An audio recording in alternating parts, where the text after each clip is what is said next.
Oh no, my leak's green screened. It fouled. It's who saw that coming? It looks like something else now, miss. It does. Did you get that? It could be. The back. This is a leak, honestly. Sock drawer. Got that from the missus' sock drawer. Wow. Oh my god. Don't worry, Should we'll we be back after a 2 Should we week, go back and do it hiatus. again? See you later, guys. Thanks for joining. The fact that it just that little wobble, it's got a jiggle effect. It's just like worrying in every way. No, it could actually just. It actually fits our emblem. It's perfect. It fits. Don't say that. Whatever you do, It feels I'm cold. just measuring it against. Very cold. See, it's about the size of the Asylum logo. Therefore, I just gotta lay this down.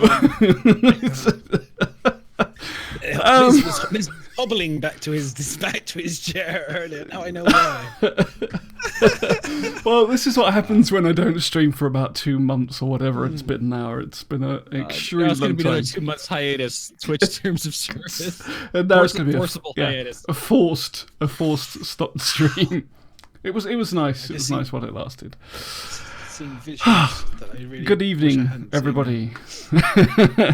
Welcome. Episode 34. Episode 34, yes. 34. Welcome to the Asylum doesn't feel like podcast, 34. the 34th and the last Asylum podcast on this channel.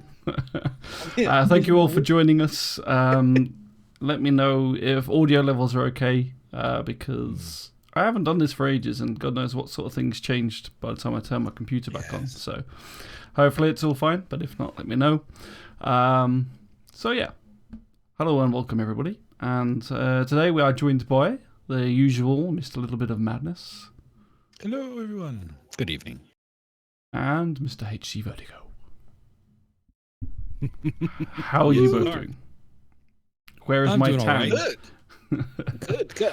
Busy. I mean, like, as always, I'm busy. My work is just crazy busy. But yeah, I'm managed to finally get on, actually, StarCitizen. I always seem to manage to get at least one day. I managed to get on the other night with HC, actually, as a matter of fact. You were privileged for like 45 minutes. You were play, privileged. A bit of StarCitizen, which was kind of cool. It was great though. It was like you were in like a Hornet or something, or a Vanguard. Yeah. Or I can't remember.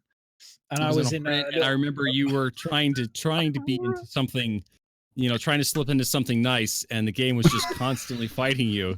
It's just like this ship doesn't have a door. This ship doesn't have a door. This ship doesn't have a flight. Doesn't have a seat in it. I guess I'll just follow you around in my pity Aurora. You sure he wasn't on the Only Ivocati ship that test worked. server? The old standby. The Ford truck. We killed a Hornet. I killed a Hornet in my Aurora. Well, granted, I did have a little bit of assistance. I mean, HC did take his shields down for me, but we managed to get the cockpit shots that were required and took him out, which was pretty cool. But yeah, it was fun. It was fun. I just kind of, yeah, that was nice. And then Miz, we've been playing obviously GTA, which has just been a riot. I have to say, absolutely. Yes. Oh my goodness! If people haven't seen, we should have teed up one of the clips with you crushing me with your car. I don't know if anyone's seen it. Hang on, I'll find it. It was. I'll drop it. I don't know what you mean. My driving is impeccable. It's almost to the standard of my flying abilities. It's really good. But yeah, so I mean, we've both been quite busy lately, and it's. Well, I haven't had much time to play, and we just kind of felt like in the end we just needed something that we didn't need to really think too deeply about. So we just jumped in GTA for a couple of evenings. It's been really good fun. Mostly, well, so the first time we were just pissing about trying to escape from everything. The second time, it was we had a mission. We tried to do one of the dailies, which was to go and nick a military vehicle, which was probably like the most difficult thing to do in GTA. So we were. It was a mistake. It was an immediate mistake. We were two clowns trying to break into a military base. We're trying to take, we were trying to take a land-based vehicle. Then we tried to take an airplane. But the problem was like there are like 10 tanks inside this military base, and we ain't got like the cool gear that all these other people have with these flying motorbikes and like heavy armored vehicles. We are literally, it's just Two Is in his dudes in a sedan. Prius. Two dudes Pretty in a much. Prius I swear. trying It's to break pretty into a military base. This was miserable crushing me with the car. It was just freaking hilarious. Honestly, this was just unbelievable bad fortune. It was just you watch it. It was hilarious, man. Absolutely hilarious. Oh man. We spent all evening trying to get the military vehicle, and then when Madness left, I got it all on my own. So I was quite pleased with that. It was all me. I was holding the team back. He was holding it back. I was holding Mrs. Talent back. That's what was happening. But it's one of those weird ones. Like all games are pretty fun, and GTA is a blast. Actually, when you need to just do nothing and you need it to work, it's a pretty good game to play with a group of people or on your own, or more with a mate. I think it's really fun. Yeah. Oh yeah. Really fun. I think it's just I mean, it's what we're all obviously waiting for StarCitizen to return to, just being able to. I mean, there was a time when it was like that in StarCitizen, when you were jumping in and we was doing like the fights in Korea, and you was doing your dogfighting. Sometimes it was interesting like that, but the thing is it still is that for new people. That's the thing is like when I see new streamers or I see new gamers, it is that for them, and you see them do it, and then you always get this sense when you're an old salty caramel fart or whatever and come in a bit grumbly, they don't realize it's like I've done that for 2 years now. It's like it's not as new as it is for you. So it's like I get why. Well, I understand why they're excited and they still think there's loads of content, but it's like you do that for 2 years and then come back to me. Do you know what I mean? What's funny is it seems to have got like bigger. I would say, I don't necessarily say better, but bigger. Like, so it started off probably like when we were playing it, you had, obviously the servers were smaller as well, so you were limited to the amount of people you could fight with and stuff. But now it's like, to entertain themselves, you've seen in the latest last couple of ATVs, the Citizen Spotlight bit at the beginning, and they're doing like great big like words with 54 grey cat buggies or something like that. It's just like crazy. That's great stuff. Take a picture, put it on the refrigerator. Yeah. What a mum. We've had a lot of examples of that come up on Citizen Spotlight this week. Like, oh look, I can write Evocati on the ground. It's great. Yeah, it's cool. It's cool. It's great, and it's just in the expansion of the things that people did with 20 people. We're just doing it now with 50 people. It's cool, and some of the new ships and some of the new things. Like there was, I think Tri-Eye's done a video on YouTube, which we'll probably show off at some point. Maybe not tonight, but if you don't follow him, go check out Tri. He's got a great YouTube video, our videos even. And they done one where the whole first half of the latest video that he's done is like this huge space battle type thing, and it's really exciting. It looks exactly like what I want it to be. And to be fair, when you actually play with that many people, it is almost that fun, but it's not quite. Do you know what I mean? It's like one of those things. It's like it's almost that fun, but it's not quite. I mean, I know obviously you also.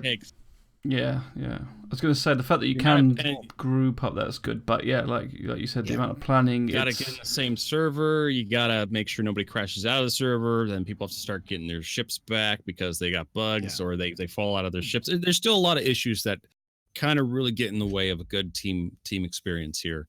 But it does show wonderful potential, and it always has this year. We've come a long way towards getting that MMO feeling. And I'm really looking forward to OCS kind of helping stuff out. And I've heard some good things from a few of the people who are in Evocati that have my ear. Well, with the integration of FOIP coming in 3.3, and are they improving org stuff yet, or is that still not quite? I think that's on the schedule. Grouping systems is due for some refreshing on the schedule for 3.3. One thing, these events or these things that people are doing shows that with FOIP as well, I look forward to seeing more org stuff, because that could happen a lot more, because I think for a while now there's a lot of people have stopped playing and orgs have kind of been very silent and not doing a lot, whereas I think if we can get like the FOIPs that people can talk to each other, people can get on the same servers, we may well, and especially if they manage to get the Spectrum integration thing so people know who's online and stuff, you may well see a lot more org things going on, whether it's battles or I've already seen people saying they need escorts for doing No, not those ones, Madness. They're for doing missions and stuff. So I have no idea what you're talking about. But yeah, I think the missions, game. yeah. I think it'll definitely help out with some of the scenarios where combat could be avoided. Obviously, like when you're in a hostile situation, you're like, "Hey, I just want to clear my crime stat," for example. You know, there'll be those moments where people will be able to say, "Look, I just want to do that. Please don't shoot me," type of thing, rather than typing it. And by the time you typed it, you've been shot in the back. So there's definitely going to be that. I think there'll be opportunities. I think people will form friendships actually and join orgs based on it as well. I think the orgs that probably get on it very quickly and show fun with it and be engaged with it and really go to town with it could potentially do some good recruiting from it. You know, we see people do it in chat and they advertise their orgs. It does my head in, but they spam it in chat. But now you're going to have it maybe even worse. In your ear hole instead. Yeah, exactly. Oh no, god damn it! But if they do it, the ones that do it in a fun way, I think I think it'll be fun. It'll be interesting to see what the likes of Test and all these kind of, because I swear to God, I'm going to be hearing Test is best or whatever all day long. Every time we get in, I'm just going to hear the chatter of their. Every time there's an Aurora flies past, Test is best Squadron. Yeah, that's all I'm going to hear. It's just Test best Squadron, just like all day long. Just be like, oh, for God's sake. But like Sea of Thieves is a new recent game that had the good voice technology, and it's actually helped a lot with random groups and things, because a lot of people do play that more solo, or and also interacting with other people, because obviously the ships are pirates and trying to shoot each other all the time, but some people want to actually parlay and group up and help do stuff. So I think that's been a good example of how FWIP can help a game, and it's also. It won't be so. I don't know. Do you think it's going to be useful on your own ship yet? Without, I don't, because we haven't really got much functionality in the ship to be able to send your crew to do stuff still, have we? So not really. Deploying away teams and whatnot. I mean, that's what the Merlin was designed for, to be able to, that enter one orbit, that's deploy a person out the back. Right up the Connie's ass and not going anywhere. Yep. Not going anywhere for the past. I got a Constellation in 2013. Got it in the hangar module shortly thereafter, and it's just the Merlin's been stuck right up that ship's ass ever since then. They should be able to just have a button where, forget trying to get it to dock again or something, just like a one-time using for now, where you can just go to it and just like hammer it out so that it falls out the back of the Connie or something. Chisel it out. Just chisel. Get one of those powered saws. Sparks going everywhere. I can see somebody at some point saying, "Fuck it, let's just get rid of it." You know what I mean? I can just Control delete. Honestly, I agree with you. Just delete the fucking thing. Add another cargo bay back there or something. I couldn't care less about the Merlin. It's been such a non-feature for such a long time. Yeah. Or just redesign the back end so it just lands in there or something. I don't know. Yeah, I think it's like a pride. Yeah, I was gonna say, I think it's just more of a pride thing now than anything. But it's like, do you know what? Yeah, just get rid of it and just give us another like a land-based vehicle, another one free with it or something. I don't know, or a bike, or I don't know. I don't care. Like you, it'll be cheap as chips to earn one of those little things, I'm sure. Yeah. Okay. I'm not that bothered. But I know other people. I suppose it's not so much earning it, is it? It's the whole mechanic of being able to launch it is the issue. Undock it and dock it. They were talking about how they needed to have their docking 2.0 technology to get it work, and now we got hover bikes being able to store them inside the Cutlass Black, and it's like my Merlin's still stuck to the ass end of my Connie. yeah. But I can fly. Apparently hover bikes.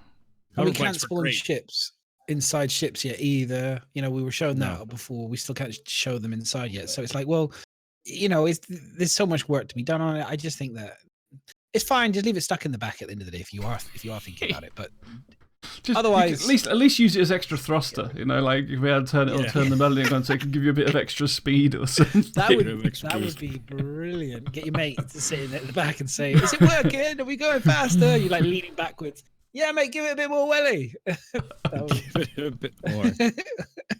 Just give me another. Yeah. Oh God.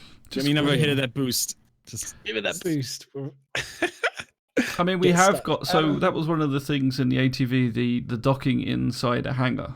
So we have. Was that on ATV? I didn't just break NDA, did I? Oh, shit. I think it was on ATV. No, it was on ATV. You're right. It was also on the leaks as well. It's just to throw that in there as well. So, that's a step forward, because that's something we've seen for ages in Grim Hex. I don't think it's in Grim Hex, but it's something we've seen for ages. So the fact that they've now got that, maybe getting closer to being able to dock properly inside a ship, maybe. Well, yeah. docking inside of a space station. I can't wait for salvaging to come out this year. I'll be making millions cleaning up all the wreckage around. Does it fit? These very tight, around these very tight, hangar entrances where people get them stuck, get the Starfarer stuck in sideways, and the doors just munch to the fucking thing. And I'm just like, well, good thing I got a vulture in my hangar. Why isn't it not on automatic? Like, why isn't it not just like automatic? Like, I've seen Independence Day generally in some of these other movies and sci-fi movies, and there's a tractor beam that takes over and sucks your ship in. It's like, well, there's going to be an autopilot, I'm assuming, for flying into the hangar. Surely. But some people can go in on manual if you want. Really? Yeah, why not? Wow. I'm going to be 100% manual because I'm pro at landing. You'll see me going in and then coming straight back out the other end, making a new hole on the other side of the station. It's gonna be like Looney Tunes. It'll be perfect shape of your ship coming like right through the station. I'm just gonna be like, I'm gonna hover out on EVA. I'm just gonna stand outside the front of these truck stops, watching and recording explosions going on inside, outside, as people try to maneuver their ships.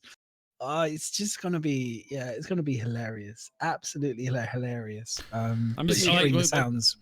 For most people, maybe if we just get some like artificial fur and we just put it around the entrance to the hangar, that'd probably help them get it in. Oh Jesus! It's too soon, dude. It's too soon. It's only 9:30. We've not even hit the watershed yet in the UK. The watershed for that type of jokes is 10. 10 it's o'clock. 10. We gotta wait for the kids to go to bed. Where do you think kids come from, though? Like, not the hangar bay. I know where kids come from. That's for sure. Yeah, still haunts my nightmares. I was going to say you made a good point about like ships fitting, but now I don't know if I really want to go down that route.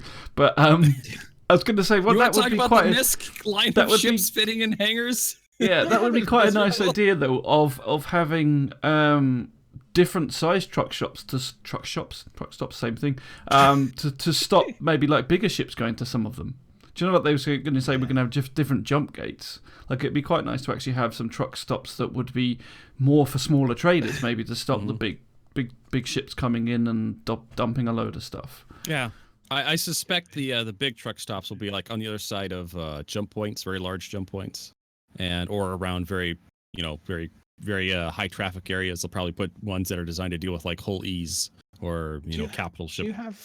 Do you want to bring up, whilst we're talking about it, do you want to bring up the ATV picture with the truck stops to show the variants? Just have a look at them a bit as they go on screen. Because whilst we're talking about, because this brings up like a thought for me is, because you're talking about my worry with having the ships going inside is, I know they've got stuff on the outside as well, but it's generally having things go on the inside is, what happens if like they keep designing new ships and then suddenly they get bigger? They're going to have to redesign the size of these. Well, they're just going to keep their ships to a certain metric. Like here's the box your ship can't be bigger. Nothing can go outside this box for this size ship. Did you hear? Did you hear what you just said? Yeah, how many times have they increased the size of their metrics in the last X number of times? Well, they just said on on the Phoenix one that the ships got bigger. Yeah. Exactly. That's what I mean. I think the carrot got bigger recently too. Carrot's got bigger. Everything seems to get bigger once it gets a bit of a rework.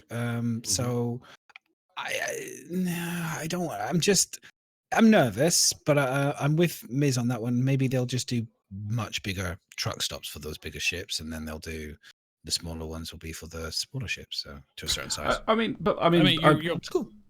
They do look good though. They look really good. I mean, I'm excited. I can't wait.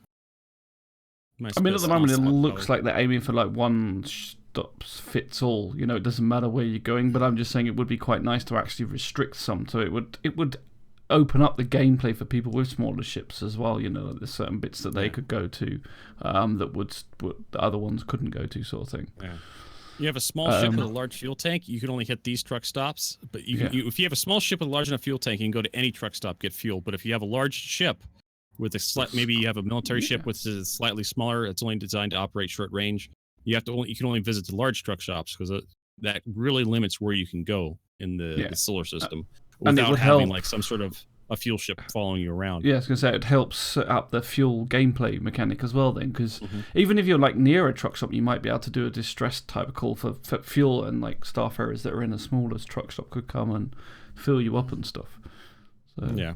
I mean, because at the end of the day, I think this game, it's going to be a lot of, they're trying to hope that a lot of it's going to be on emergent gameplay. You know, it's relying on other people and interacting with other people to make this more fun, I think, because otherwise it's going to be pretty simple. And I think that's kind of, because that's kind of what we got at the moment. We've got certain missions you can play, but unless you're doing them with other people, they just become the same mission you get in any other MMO. And another thing you also have to worry about, and this is something I'm kind of concerned with just a little bit, you have to worry about intership balance, or intership or intra-ship balance within the ships themselves, or within the ship classes and sizes. You don't want a large ship to do everything a small ship can do. You want to have a reason to have like the Polaris has a hangar, the Javelin has a whole hangar, the Idris has hangars. Why would you put small ships inside those bigger ships if the bigger ships will just do everything? So you're going to have some areas that the big ship just can't go. It just can't reach that area for certain reasons, for some contrived reasons. Like you don't want to go land your Javelin, no, not your Javelin. You don't want to go land your Idris on a planet every time you come up to a planet or a moon, because you're going to consume a lot of fuel going down. It's going to take a while to go down and land safely. You have to find a clearing that's level, then you can deploy your whatever else. No, you're just going to take a small ship out and go down to the moon, come down, do your sensor sweep, then come back up and report to your captain or something like that. So there's going to have to be something going on there to prevent. And the fuel mechanic is definitely one of those considerations. A Javelin or an Idris can't go to every fuel stop to get topped up. It has to go, to this spot, or it has to have, a hookup to a Starfarer. But a Starfarer can go to the small ones. Yeah, something like that. What was it that landed that we saw? It wasn't the Javelin, was it? That was an Idris. We saw that was at last year, 2017. Idris, and they showed off the battle between. It didn't look that big, did it? I mean, let's be honest. It didn't look, for a capital. I was like, I mean, again, scale, obviously, when you put it next to the rover, it was like, oh yeah, this big. But when you actually see it next to the scale of just the moon and just the scale of everything else, it was just like, yeah, that seems pretty small, really. And the problem with that, though, is like the problem with that is it's you watching someone else play it, and it gets different when you can walk around and you can walk around the landing gear and look up. The Reclaimer looks massive when you get next to it. When I was like looking at it, it really, the sense of scale really doesn't come in until it's on your monitor. Yeah. It's standing underneath it, but yeah. I think the problem you're going to get is compared these planets and moons that they're making are so freaking huge. You could have the biggest ship and nothing once it's landed. And you step back a tiny bit, it's like, oh, that doesn't look that big. And I think you're going to get that with everything, that's what's so weird about this game is scale. It's really hard to judge at times. And I was going to say something that would break my internet, so I won't. But there's something you'll be able to see soon. Going to that to something that exists right now. There's that Skyrim crater on Delamar. Like you go to Delamar and you pop out, you see that crater, you start heading down to that crater, and it's like it starts getting bigger and bigger and bigger and bigger. Then you land in it, and then you get out and you start walking. And then it's like it takes time to walk 1 kilometer from your ship. I do this on my stream all the time to kind of demonstrate the sense of scale. Land in the middle of the crater, start walking, walk for about a couple minutes while talking, telling stories and whatnot.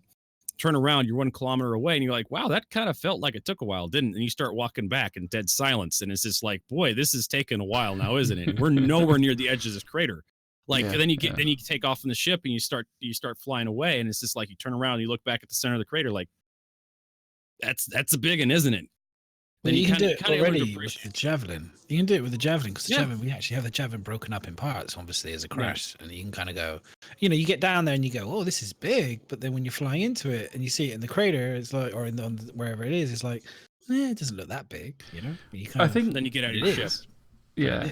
A lot of ships, when you're inside, though, when you're inside, because of the way they've made them all like puzzles and mazes, they don't necessarily feel so big on the inside because everything's sort of smaller corridors and that you don't. There's none that really got this like big open cargo space that you've kind of walked into. But I was going to say the one thing you can with the ships at least is it shocks me every time is when you see people posting like their fleet view. and then they've got like the size of a dragonfly, and then the size of an Orion. You think, oh, that little, like you can barely see the small ships just to keep it in scale on the page, and it's just like crazy. Yeah, it is. I think it's like the whole. Is it the whole E that's just an absolutely huge thing? Can we talking about size? It's huge, Kristen. It's like this big. We were talking about. We were just talking about being able to fit. What we're being able to fit and how we can help people fit. Fit Mrs. Leak into the truck. We were having this leak. What is? Can you guess what it is? Just give it a nice little jiggle. Give it a nice little jiggle. The kids, they love the jiggle. It gets them all excited. Shake it a little bit. If you shake it more than 3 times, though, you're playing with it. That's what I was told. Jesus. There ain't no Jesus here. Don't be asking him for help. Jesus. Okay. Wow. So now we know about the girth and the size. I don't even. Thank you, Christian, because I've now completely lost what the fuck we was talking about. The plot's lost, everybody. Time to go home. No more podcasts. This is not a StarCitizen podcast. This is just a couple of mates down at the bar, at the pub. Let's talk about the Phoenix. Let's go RTV. Let's talk about the Phoenix. Let's do the Phoenix. We've got a good video. And I am super stoked and gutted that I can't get to Austin because Josh Coons is making his first trip, I think, to a Citizencon, which is like I'm so surprised about. But I was like, wow, okay, I'm gutted now. I can't go because I'd love to meet him because he's such a. You can tell he's one of those dry but just loves what he does kind of characters. I love his new haircut. Good job, dude. You look smart. And the what they've done with this ship, I love the wood floor and just the way they're talking about I mean, I watched there are very few RTVs that I watch all the way through, and I watched this one. You know, I really thought this. If they ever do more RTVs like this with new ships when they're pretty close to finish, they just do like this because this is great. I really, really enjoyed it. I thought it was one of the best RTVs I've enjoyed for a long time. Oh, we're doing the sci-fi faction starter pack. I was trying to get down to my notes on it because it's on the same page that I'm showing that, so I had to open the document. Coming soon to the podcast. Coming soon. No, Madness, I have to disagree slightly. This kind of felt like a ship commercial to me. It's like, hey, look at all this cool stuff. Buy our ships. Buy the Phoenix today. It's on sale. No, Josh, $5.99. No, Josh is. No, it wasn't on sale. Just the entire RTV felt that way when they were showing it off. You know, Lando was talking about it. It's just like I don't know. Like, yeah, it looks cool, but I'd rather do a tour myself through it. Just look around. The bars, nice. I liked all the details, but the thing was that he was talking about all the little bits that all the little attention to details and the kind of like he knew. It was like you could see it was a product of love and attention. So I mean, I'm a designer, I'm a creative person as well. So for me, I like all this stuff. And when he talks about like the ship that's crashed inside, and it was the original one, and then I love all the fish and the jacuzzi, and it's just cool, man. It just there you go, man. When they were talking covered about RTV next, it's just gone for every point. No, I'm just kidding. Go on. Oh, sorry, I didn't mean to. No, just kidding. And then the Beetlejuice bed and type of linens. And the little problems though, like when they talked about how like when they had the missiles and the missiles came down and then it like completely blocked the view and stuff like that. You just it's just the attention to detail, man. Like it takes so long to do it. It's great. I mean, I'm not gonna deny I want them to be able to, like, can I interact with the piano? No. Can I pick up any of the you will be able to interact with the piano. I can't do any of those things immediately, but I can appreciate how beautiful. No. I can appreciate how beautiful it is, and I think it's got its own. It does have its own style against Origin. You know what I mean? Yeah, it does have its own style, and it does feel like Air Force One. It really does. Like, when he said Air Force One, I was like, I get it now. You know what I mean? I totally understand what this ship is about. It's like, you're taking diplomats. Whereas the 600 is kind of like a luxury get you Playboy. This feels more like a pleasure cruiser. This is more of like a high-end business. But it's even got like the cargo as well, which it's just showing there, and it's like, to me, like I enjoyed the tour for it, but it's like the ship just seems like, we're talking about size, but it seems massive compared to like you go in the other connies and you feel like you're just going into a little corridor. Or you've got the cargo bit where the two walkways around the outside, and it feels like a tiny squashed. Well, it's only like the size of an Ursa rover. Yeah. Here it just feels like it from inside. It does not look or feel like a connie at all. Apart from maybe the when you middle get to the section bridge. is bigger. Did they get to the Did they get to the bridge section? They did in RTV. It's but mind blowing how they took away so much, stripped off so much, and I mean it's a complete rebuild. That's the thing is like he said, he's rebuilt the whole, pretty much the main middle bit is all completely rebuilt. But for me, this is like inside and out. This, apart from it being a Constellation, this is like the ship that I was after, and like I know I bought the Mercury now, and it's like, well, I hope the Mercury lives up to this sort of standard, because this has got it all. It's got like the seating area, the lounging part, the bit that you can just sit and do bugger all, and then they go down in that lift into the hangar, and the hangar still looks massive. Like it says it's got like less cargo, but that's only because of the height. But it's, I mean, it's hard to tell because he was floating in, and he needs probably some stuff in there to see like the scale. But it seemed like there was tons of room down there compared to a normal Connie. But yeah, to me, I really like the ship. Really like it. Yeah, you got no shit stuck at the back. Well, like you said earlier, though, get rid of the fucking Merlin, because this is much nicer. Yeah, I think I agree. I think yeah, I've got the Aquila, and I'm kind of like, it kind of there was a talking point that I had about the let me just see if I can dig it out. And that galaxy view, like, I like that as well. To do with the Aquila, yeah, making some changes. Here we go. I can see if I got it here. Talking about the empty space in the middle of the Constellation compared to it. It says now the Andromeda and the Taurus. This is a logical as the space is needed for cargo, and having a Phoenix floor instead of the catwalk would just limit what you can carry. However, the Aquila does not need the bonus cargo space, and in fact, would not be able to use it. Cargo bay, extra vertical space to do it. The rover, as such, it would not be a bad idea to floor the Aquila's top bay and add in a medical room and a small lab. So again, this is someone kind of looking at it. Yeah, I mean, I'm kind of. I always find, but they were just saying, like, is that maybe they could. He was saying based on what we saw from this, maybe the Aquila needs to have a little bit of a rethink. That's the problem I always find, though. They update a ship, and only like one in the line, and then you feel like, well, now all the others are inferior. Like it's like you can see here where they've done it, like you said. So what they did is they split the level somehow, so you get less underneath, but they've managed to make 2 floors out of it. And then I think you can just about see on that picture where it looks a lot wider by the engines. They've come out of the ship a bit where you can see all the viewing angles and stuff. It just feels like a much better ship now, and plus it's then going to have the souped up power supply, the high grade armor as well. So it's like, this is the problem. This is the problem with the legacy ships, and we can kind of go into. It's still got the Merlin on the back. Yeah, does it? There you go. But I thought it wasn't supposed to. No, there was a door. There's a door there at the back. There is a door. I think this probably maybe something messed up. Oh yeah, the Phoenix comes with the Archimedes. Actually, come to think of it. Oh yeah, it does, because he did say there was a door. Yeah, that's not the Archimedes. That's the Merlin. No, but there's a door. I just realized. I just saw it again. I just looked back on the picture, and there's a door right at the back, which must lead you to to jump in the ship again. So yeah, he's still got the escape ship. But anyways, going back to my original point, like a lot of the ships designed very early in the crowdfunding campaign have serious engineering problems with them.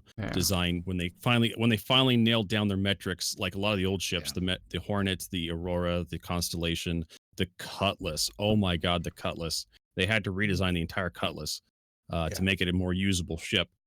So when we're going to start seeing this, and this goes into, I think, another point we may have on the docket, going with the dampening sensor cargo, when they say they're going to have certain features in a ship when they did the concept cell back in 2013, and they finally get around to designing the ship and bringing it into the game, and then they're like, oh my Lord, we promised all this stuff with the ship. Oh my, we don't even have that gameplay planned yet. This ship would be, we can't, this ship would step on this other ship because if it had this feature. And there's so many concessions, but it's just like you made these promises back then. A lot of people purchased, the Phoenix for certain aspects of it. Yeah. But I still think, like they have kind of said, and I still think that really you shouldn't be buying a ship based on the stats. It's like the idea of the gameplay is what you should be buying the ship for. Yeah. Because it's everything. If you haven't been following this project long enough to know that everything freaking changes, like everything. Oh yeah. So it's just you're buying the concept. Like that's why I said I want one where I can live aboard it and stay without having to necessarily dock on a station. This is more what I'm after. It's got separate bedrooms rather than all sharing a bunk. And that's what I would be going for, not for like because it says, like someone said in chat, like they were supposed to have the massive power plant. They've nerfed it, but then they've also said that it's got competition. The thing is, until we know the difference in the power plants and things like that, we don't know how much it's going to be nerfed because of that. And to be honest, didn't it it probably lose its capital ship pylon, the point defense turret or something, whatever it was. No, Well, it no, says it they hasn't said got it's it, but no, they're putting it back. It's not, the technology is not here, but it will have it. Yeah. It will have the point. It's just, it's not, they said the technology is not there. So at the end of the day, we have to go on there. I mean, then, you know, you can argue whether their word means anything. I think it does. We just go on it, and we'll just have to say, well, if they say it's going to be in, the technology is not there, we just have to trust. Here's the thing, though. Like, there's been a lot of instances where CIG changes the goalpost on stuff, and trust is a commodity, in my opinion. I put a lot of faith in what people say and what they do. If I go back to No Man's Sky next, you know, as far as I was concerned, No Man's Sky was dirt. They're mud when they first released. Like, I think they messed up hard.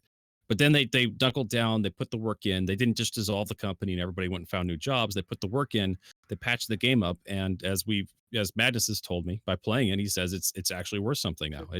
They've done a lot of they've repaired the reputation. They've managed to put out a product that lives somewhat up to the promises they made. And what I start seeing CIG doing, I start seeing them, you know, especially with the legacy ships, and Madness, we've talked about this. The legacy ships are going to be the most difficult ships, because a lot of these ships were designed or concepted well before they knew what they were capable of doing in the engine. And I am really worried about ships such as the Carrack, the Banded Merchantman, the Redeemer. No, because this is kind of this is something like Sol used to always say, and I've always kind of agreed with him. Like, the longer it takes for them to build your ship, the better it is for you. Because this was one of the things I put in the document, is like, every time we see these new ships and these new the ones being fleshed out, they always seem to me to be steps and steps ahead, much more improvement, much better layouts. The thought process, like the technology, now they know how the power plants and everything else is working, so they know it can fit in. Like the way that they said they hid all they hid all the structure things, and made, like, to me, everything seems to be getting better as we go along. And like you said, the older legacy ships, they're looking more and more old hat every time a new ship comes out. So the Banded Merchantman, like, it hasn't been designed yet. We've barely seen anything. There's only concept art. Yeah, we only have the so exterior they can designed. build it however the hell they like. Even the exterior could completely change if they want to, because it's so far removed from what it was. So I do think there is an element that the longer it takes for you to get your ship, you should, as much as you may not like it, you should really be happy, because that's what I felt like. My Freelancer was out early and they were getting the variants. I don't feel like it ticks these boxes anywhere near like these newer ones do. Yeah. Well, especially when we. I agree with Biz on that one. I think I agree with both of you. I think you both got valid points. Honestly, the ships aren't out yet. That's not necessarily a bad thing. It's annoying as hell, but it's not necessarily a bad thing in terms of the actual ship. I agree with the idea of them not being out yet damages potentially, you know, the perception and all that other stuff.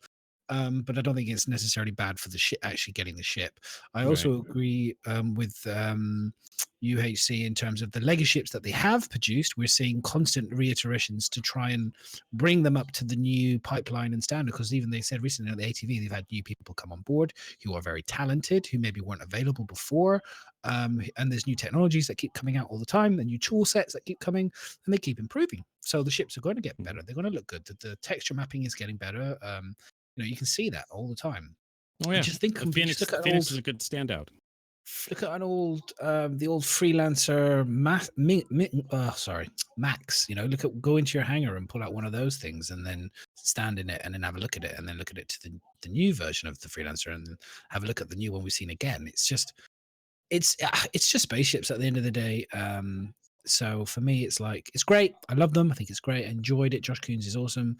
I enjoyed them talking about it. It was a good RTV. It was a really good RTV. And we just have to wait and see what it's equipped with and all that good stuff. But this scenario does bring up the good point about the melting, the buyback, and the cross chassis upgrade system that CIG has provided to us out of generosity. They didn't have to provide this sort of system to us, but if you're unhappy with the ship, you don't feel like it fits into your fleet anymore, you can always get a full. That. Yeah, I know they did back in the day. They had to do that. Otherwise, they knew like maybe they could get away with not doing it. Like probably getting closer to nowish, because the ships are starting to prove themselves to be beautiful. But even then, I still think, you know, with the lack of actual these these things that we talk about, these capital size missions and these features like docking and things like that, these gameplay that just aren't still there. That just limits, so they have to enable it. Otherwise, you'd see masses of people wanting refunds, and it would be really messy. They wouldn't look good. So they kind of had to do that, which I think. I definitely desire to see more side grades in here. Maybe a certain manufacturer can build a ship somewhat similar to another manufacturer with slightly different internals or stats. That way, if you don't find something you quite like, you can find we can just do this ship over here, like this other light fighter. Yeah, that's what I was thinking. The Drake Chinese knockoffs. The Drake version, the Drake knockoff. It says Constellation, but spelt slightly wrong. Probably says Constipation on the side by mistake. It's Constipation, yeah, on the side. Constipation Drake Phoenix instead of Drake. It says Drake instead of Drake. Or Break. Break, yeah, Break instead of Drake. Oh my god. No. We're doing it. We're doing so much job for them. That's a whole nother industry making copy knockoffs of everything. That's such a good idea. I mean, you wouldn't have to work too hard. You just have to remove some. You just have to remove some details from the ship. You just have to make it low poly skin for it. Just make it look like it came from Freelancer. You'd have a fish tank where it leaks slightly at the side. It leaks slightly. The fish are very irate. That's what Drake is. That's what Drake's supposed to be. If Drake did fish tanks, they would leak. They would leak. They would be dead. Dead fish in them. Right. Okay. So that was RTV, and like I said, I thought it was. There was another point on there, which is probably not too many people probably that fussed about. Maybe they are. They did mention about the points where you can change what's the layout of the ship. I'm not on about like the power plants and stuff, but like the decoration in there. So for those that like to decorate their ship, I mean, it was at the moment, at least in there, it was like you could either have a piano or a table. But I wonder if this means that it's the start and progression of being able to put maybe like your your pictures and things that you have in your hangar up on the side, or are we going to get bobbleheads for our thing? You know. I don't. Do you know what I get frustrated about? And I know this sounds silly, but when it comes to StarCitizen, I know they want it to be a certain aesthetic and stuff on the outside of the ships. But I feel with with so many other games producing like from things like Fallout and so much more customization going on into games like No Man's Sky and all this stuff, it does feel very old school to have little blue points that you can go and just change the wall. The hangar here, or I understand it, but because I think I was playing The Witcher. Yeah. Your poster goes here. Your freestanding model goes here. Your piano goes here.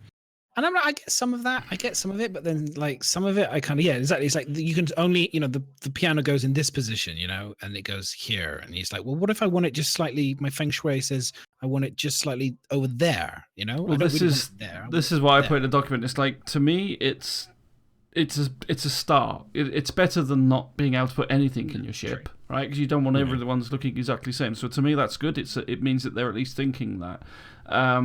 But there are some games that came out.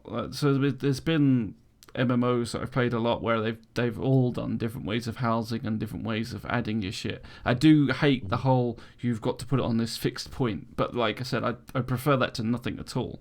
But Lord of the Rings Online did that first of all, and then they managed to do something which was pretty good to evaluate on that. So if you hook it on a certain point on the wall, you then had freedom to move it up, down, left, right, and you could go quite far with it.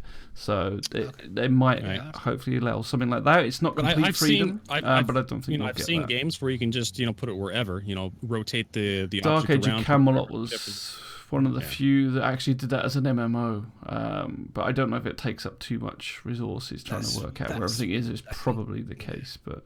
With buying culling and the container stuff, maybe that would be a doable thing. Maybe they could find a way to make it so that the information is only important when you're inside. I don't know.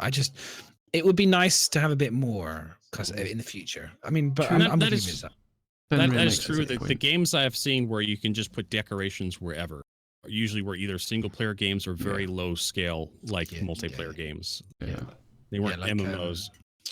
Elder Scrolls, Skyrim. You could pretty much put it anywhere you wanted, and it would just be you come back, if you left it in a mess, it was a mess type of thing. Or just throw the books on the floor and you just have a pile of books. accidentally press the wrong button and you like do Boost the from voice, down. and everything just goes crashing everywhere. Like, oh crap, that was a mistake. But it was something else about the piano, because you actually just brought me up. And Disco kind of like he kind of, if you catch him, he just started to say maybe we'll put the piano up for sale, and then he changed his, he kind of hesitated to saying putting it up for sale, and it got me thinking. It was like, well, some of these assets like the piano and stuff, I'm guessing we'll be able to buy them in game, right? Yeah. I mean, Chris Roberts has said, shops. Oh boy, you really want to dig up some salt here. Chris Roberts has said you'll be able to acquire everything in game. Like everything's a big statement, though. That encompasses, that's an umbrella across anything that's been up, any exclusive. Like the flamethrower behind Jared. Can we have that as well?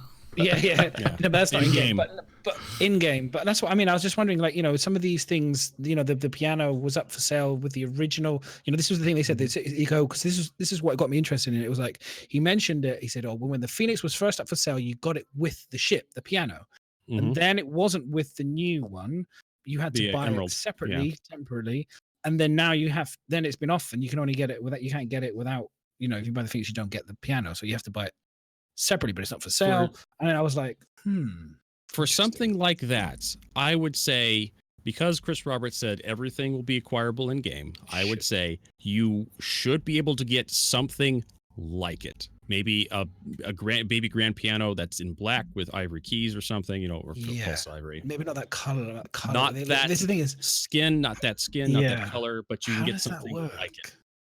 Because it does come true. They do that sentence. One crate. Get everything. Yeah, because they say exclusive skins, but then I'm like, well, if you're saying exclusive skins in one hand, this is what got me interested. I was like, you say exclusive skins in one hand, but then in the other hand, you're saying you can get everything in game. They kind of go against each other then, because it's not exclusive. Because in theory, I think that you won't be able to get. I don't too much care about the skins being acquirable in game. Like maybe get the cash shop. Yeah, I know you can get the skin through a cash shop or something. Buy them or buy like a anniversary sale or something. You can get a yellow jacket, but you'll be able to get the Drake Dragonfly, but you won't be able to get the Drake yellow jacket. You'll be able to get the Drake Hello Kitty skin, but the kitten skin. But if it's everything, but then that's my point. My point is, if you're saying you can get everything, then those should be available then as well. You should be able to get everything. I think you have to steal them. You have to steal Drake Yellow Jacket, or you have to steal Constellation Phoenix. Yeah, I don't think the original piano in it. I don't think we don't fixed forget it. When he said you can have everything, that was a very old thing to say. I think it's probably going to be along the. Otherwise, you can't have exclusives. Everything they sell as an exclusive with the ship is not exclusive, unless, like I said, the skins is the only way you could do it exclusive. Yeah. But then yes, technically you're saying you should be able to get it, but it's tricky, right? So you're playing on words a little bit, and I know it's there, but it's just one of those things. You're like, well, how does that kind of work? You kind of. If someone breaks into my Constellation Phoenix and steals just the piano because their Phoenix doesn't have that piano, does the piano have LTI because the ship had LTI and because I bought the piano bundled with the ship? Dude, you're on to my next. You're on to my next point. It's almost like. This is almost like we are in sync, HC, because this is a good point. This is something that got me thinking, and I got it up here. And the economy, this is like to do with buying broken stuff. This got me, so I'll tee it up. And then this is the thing I wanted to talk to you guys about. Okay, so this was in Spectrum, and somebody says there's a picture. I think this is on number, Miz, you've got it here. I think it's number 62, and this was on Spectrum. And firstly, there's a couple things here, and it's a little bit of salt. Do forgive me. It's just a little bit, but it's not. I'm not going to be nasty with it. It's just a conversation. It's dialogue. Okay. So we've got this gentleman here. Says how I know that players don't buy things in the PU, and then he went and bought 2 of these T21s and T19 weapons for his buck or whatever, and he lost. It looks like 18,000 AUEC, and then he lost another 10,000. So he lost like 20. Yeah, he lost like a shit ton of money basically. And they don't appear size 2 category. They're broken basically. And it kind of got me thinking about. Let me just see if I got my notes on this to make sure I'm right. It got me wondering about base loadouts and about LTI. And this comes a little bit back to LTI and the value of LTI and the advantage of actually for the rich people who've bought tons of ships, because we know this comes back to the fact that they're changing standard loadouts because you're going to get a base loadout. So you can currently, if you have a lot of ships, you can mix your weapons in and out without having to spend any money, because you can just take it off of a ship, put it on another ship, right? So having a big fleet with lots of weapons with LTI effectively could give you almost all the guns for free, and you're all LTI'd up, so you never need to buy any guns anyway. Yeah, because you have to have a pretty big fleet. Well, some people have massive my Super fleets. Hornets. Yes, some people. That's still, and then all your different ships have to have all the different. There's loads of different guns as well. So to be able to cover them all, you have to have a lot. I know. I'm not. But I'm just saying. It got me thinking, because part of me got me thinking. I was going, do you know what? Like, legit, I was starting to do the numbers and trying to figure out, like, well, maybe, like, because I saw on the leaks, you can't show it, but we got the leaks to do with the ship loadouts and the changes and stuff. And I was going, okay, this one, and I was kind of just like, oh, so if I bought this ship, then I can have these guns, and if I bought this ship, I can have. I know they changed them, so it kind of eliminates it. But I was thinking, like if I get, for example, the 300, I get 3 Omnis. Yeah. Or 2 Omnis, and then if I buy a Buccaneer, I get another Omni, then I can go, okay, well, that gives me 3 Omnis, and then if I have this, I have this, and then it just got me thinking. I was just kind of going, and then I never need to, but then because I'm always running out of money at the moment. I mean, it won't be the case eventually, but it was just interesting. It was just one of those weird things that got me interested. And that's something that's been happening for a long time since we were able to rent stuff. Some people would just they would purchase ships just for the equipment. Even now, that's what I do with my Super Hornet. I have mil spec C rank mil spec equipment on my Super Hornet. If I want mil spec equipment on something else, I can just strip the Super Hornet of all its internals, install those internals into another ship that I want to fly, and just claim the Super Hornet. Essentially, which allows me to refresh the components and that the mil spec components in that Super Hornet. But they're probably going to do something to prevent that in the future. Like, so there's different things that will stop that, right? So first of all, not every, like they talked about it in ATV as well, RTV, sorry, about the different grades. So different, I presume it's going to be the same for weapons. You'll have different grades of weapons, so they'll work better and some will be more efficient. Secondly, if you fuck up one of your ships, you lose those guns until you get it back. Now, they've already said the bigger the ship, the longer it will take to get those guns, to get that ship back with all its basic stuff. So I don't think you're going to be able to just reclaim all the guns off of it while you're waiting for the ship. I remember the complaining that went in when they put the reclaimer in. They had the full insurance timers, and people were like, the insurance claim for the reclaimer was like 48 hours or 24 hours or some ridiculous amount, and the expedite was like 6 or 8 hours. People like this. It was too much for an alpha. It was too much for the alpha, but you can definitely see where CIG is going with that intention, because they are balancing.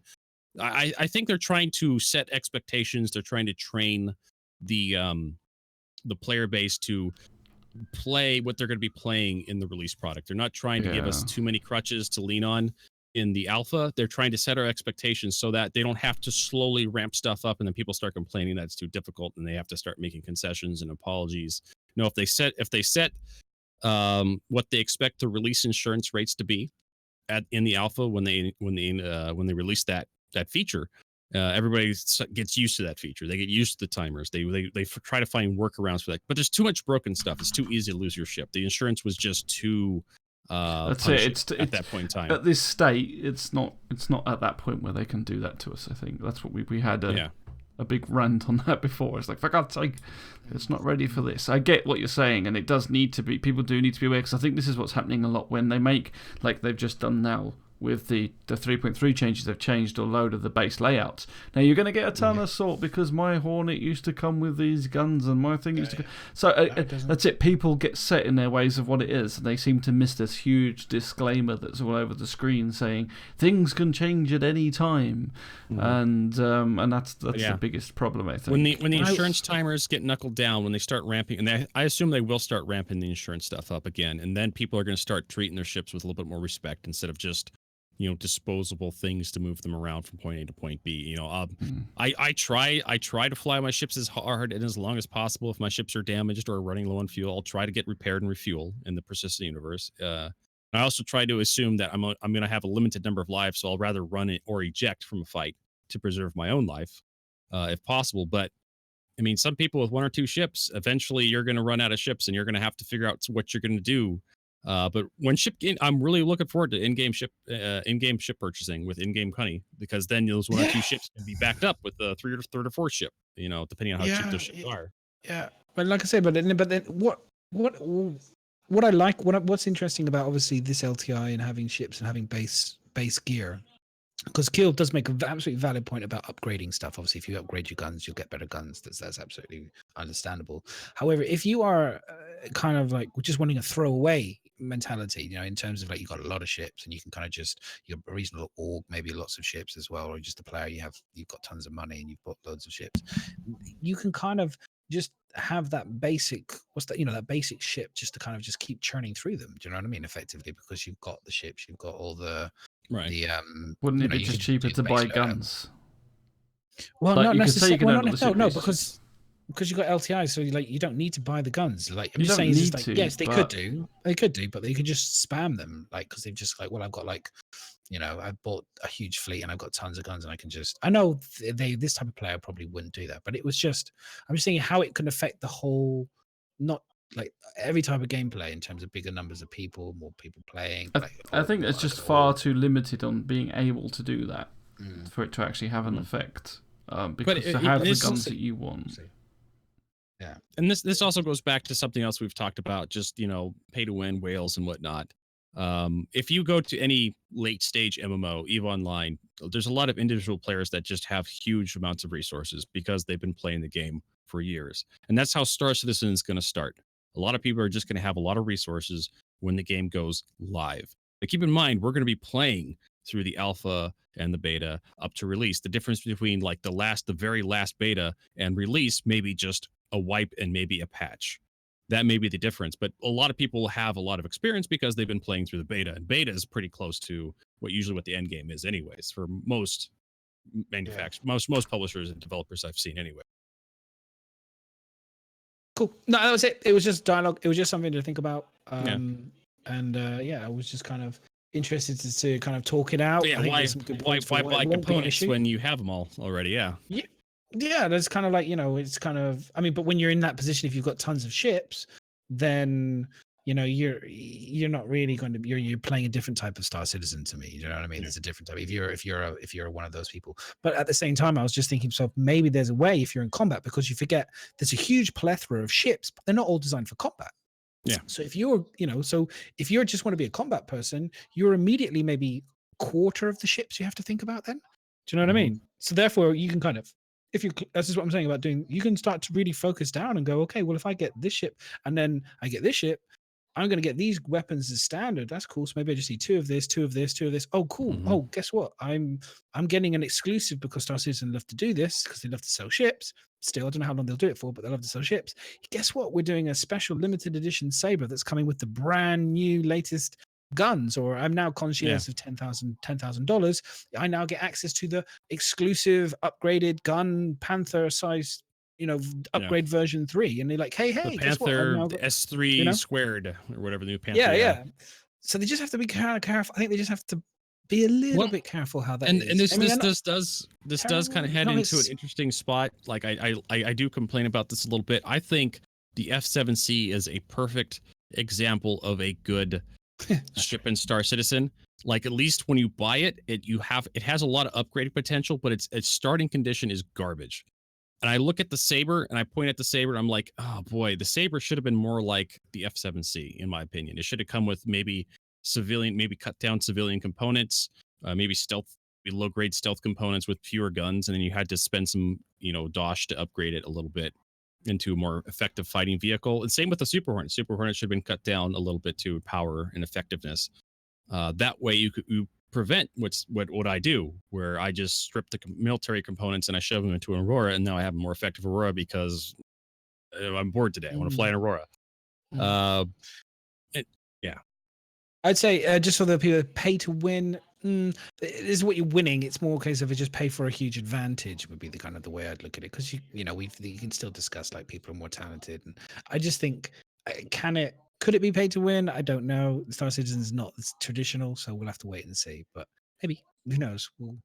Maybe not. I don't think so, but I just think they have to be careful. You know what I mean? I just think they've opened up a can of worms, and it's very complicated with this new the fact that they funded the game through ships in the game, and like we touched on a few things. There's just stuff. They dance a very dangerous line all the time, and they seem to just kind of like they are dancing on thin ice all the time. They seem to be okay. You know, they just do a beautiful dance. Whoever did, geniuses really, but yeah, it's tough. You look at the Buccaneer, the Saber, even the upgraded weapon mounts on the Gladius, and you start seeing this, like you start seeing a damage creep, a DPS creep, and it's like a power creep, and it's just like really we were in a good spot when the Hornet just had, you know, the military civilian Hornet just had this, and you weaken up the Super Hornet a little bit, and then all the ships start starting out at more of a lower baseline, and then you expand the universe to allow all these upgrades, and now you actually have to play the game if you want the best stuff. Yeah, and then they start messing around with other things. So, like for example, you know, the Gladius has really good all stops on it, but then the Saber suddenly has to get nerfed a little bit because it's too powerful. So it's going to be really interesting to see how they balance stuff, because they have to take the power plants down a bit, and then it's going to be really interesting. Loads of balance. Ooh, yeah.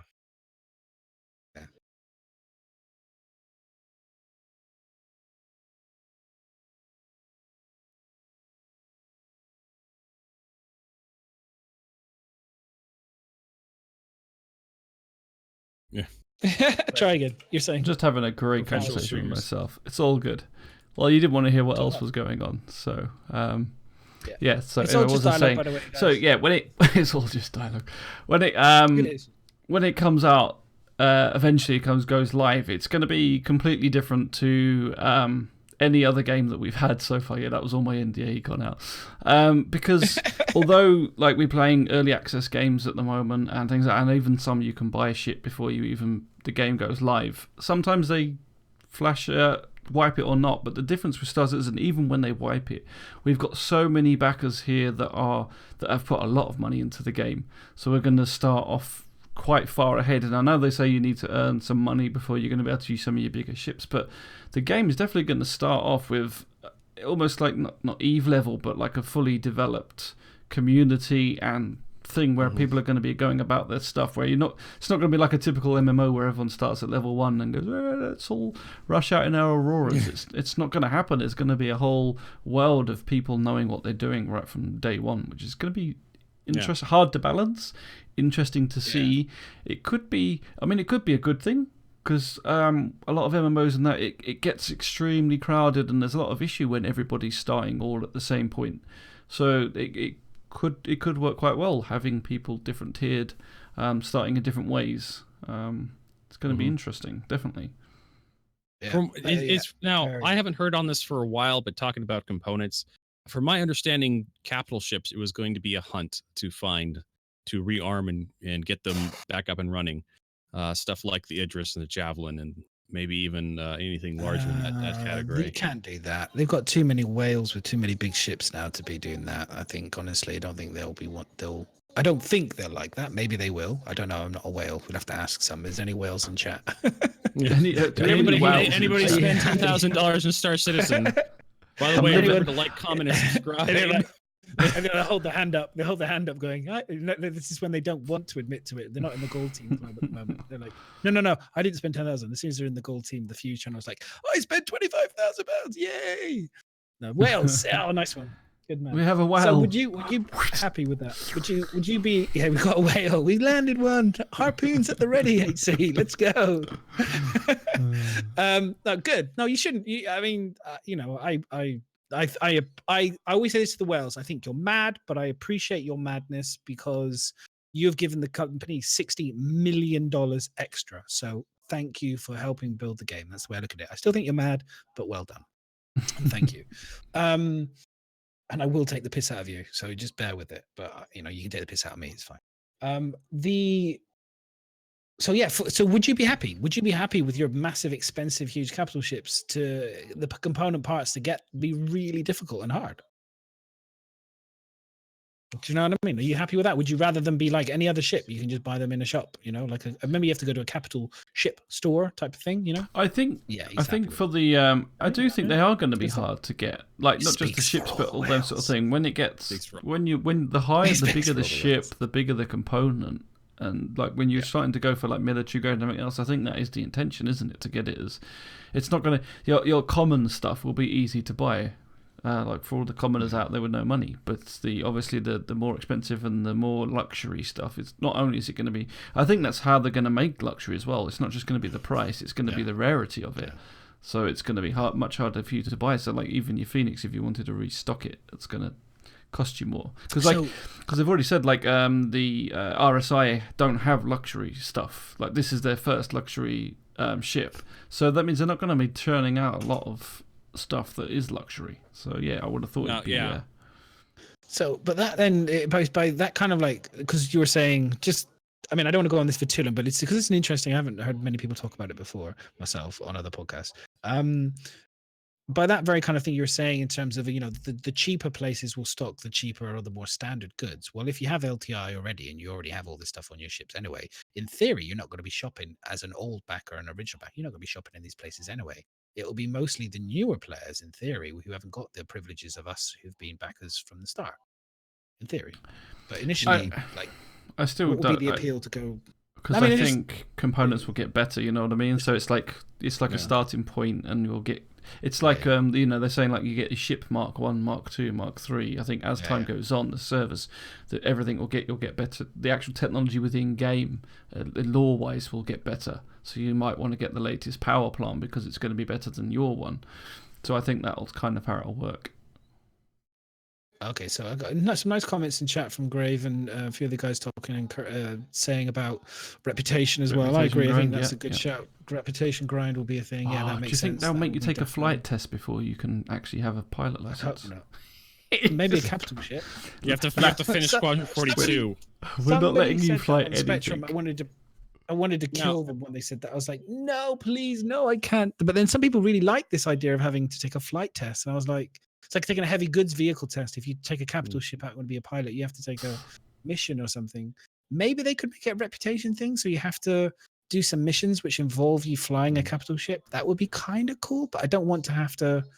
I don't know. Maybe I don't think that will restrict you with a test because I would never fly in the game ever. Unless you could fly illegally.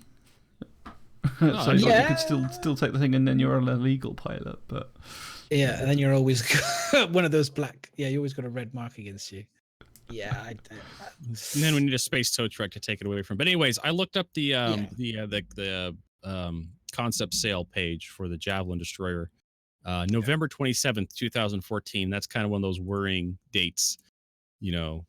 So they said it's going to come stripped of most of its weaponry and it'll probably have just basic components, really bad garbage capital ship components in it just to move it around, thrusters and engines and maybe a shield generator. That seems, but it will have guns. It's going to have some guns, right? No, they said it'll be military surplus, no guns, or it says no military guns. So maybe that's guns. Civilian guns, because all civilians have guns. Yeah. Oh, do you know what though? If you'd spent like how many thousands of pounds is that on a digital asset? $250. No, $2,500 for the Javelin when it was first sold. They may have done some more. The fucking pimp version. I want the military grade version of that sucker.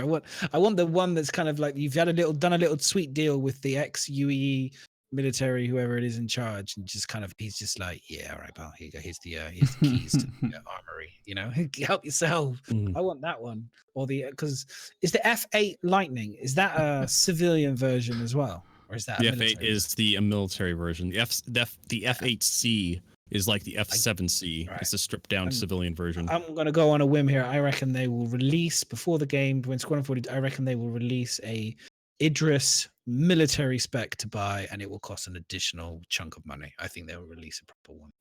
Double the price. I don't know if they'll do that. They'll probably do another Idris sale for the celebration of release of Squadron 44.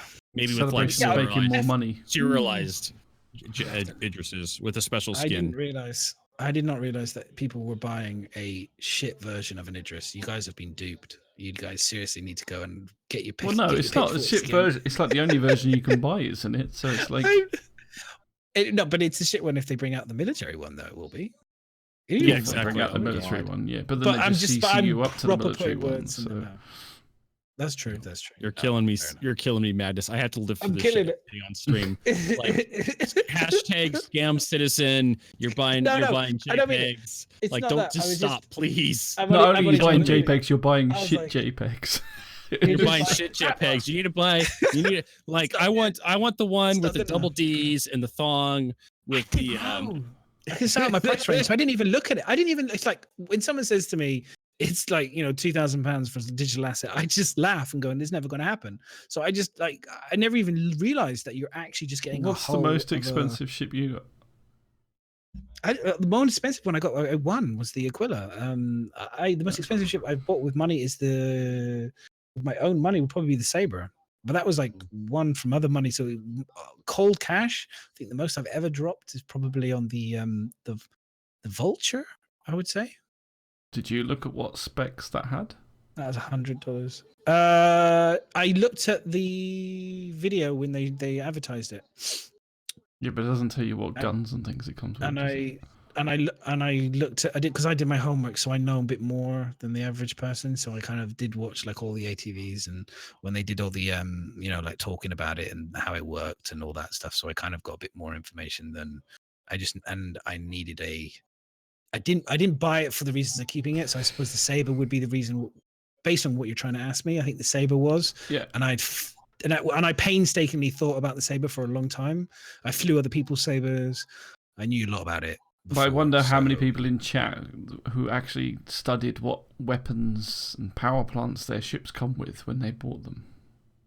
It doesn't matter now. They're changing all that stuff. But I certainly didn't. On a whim.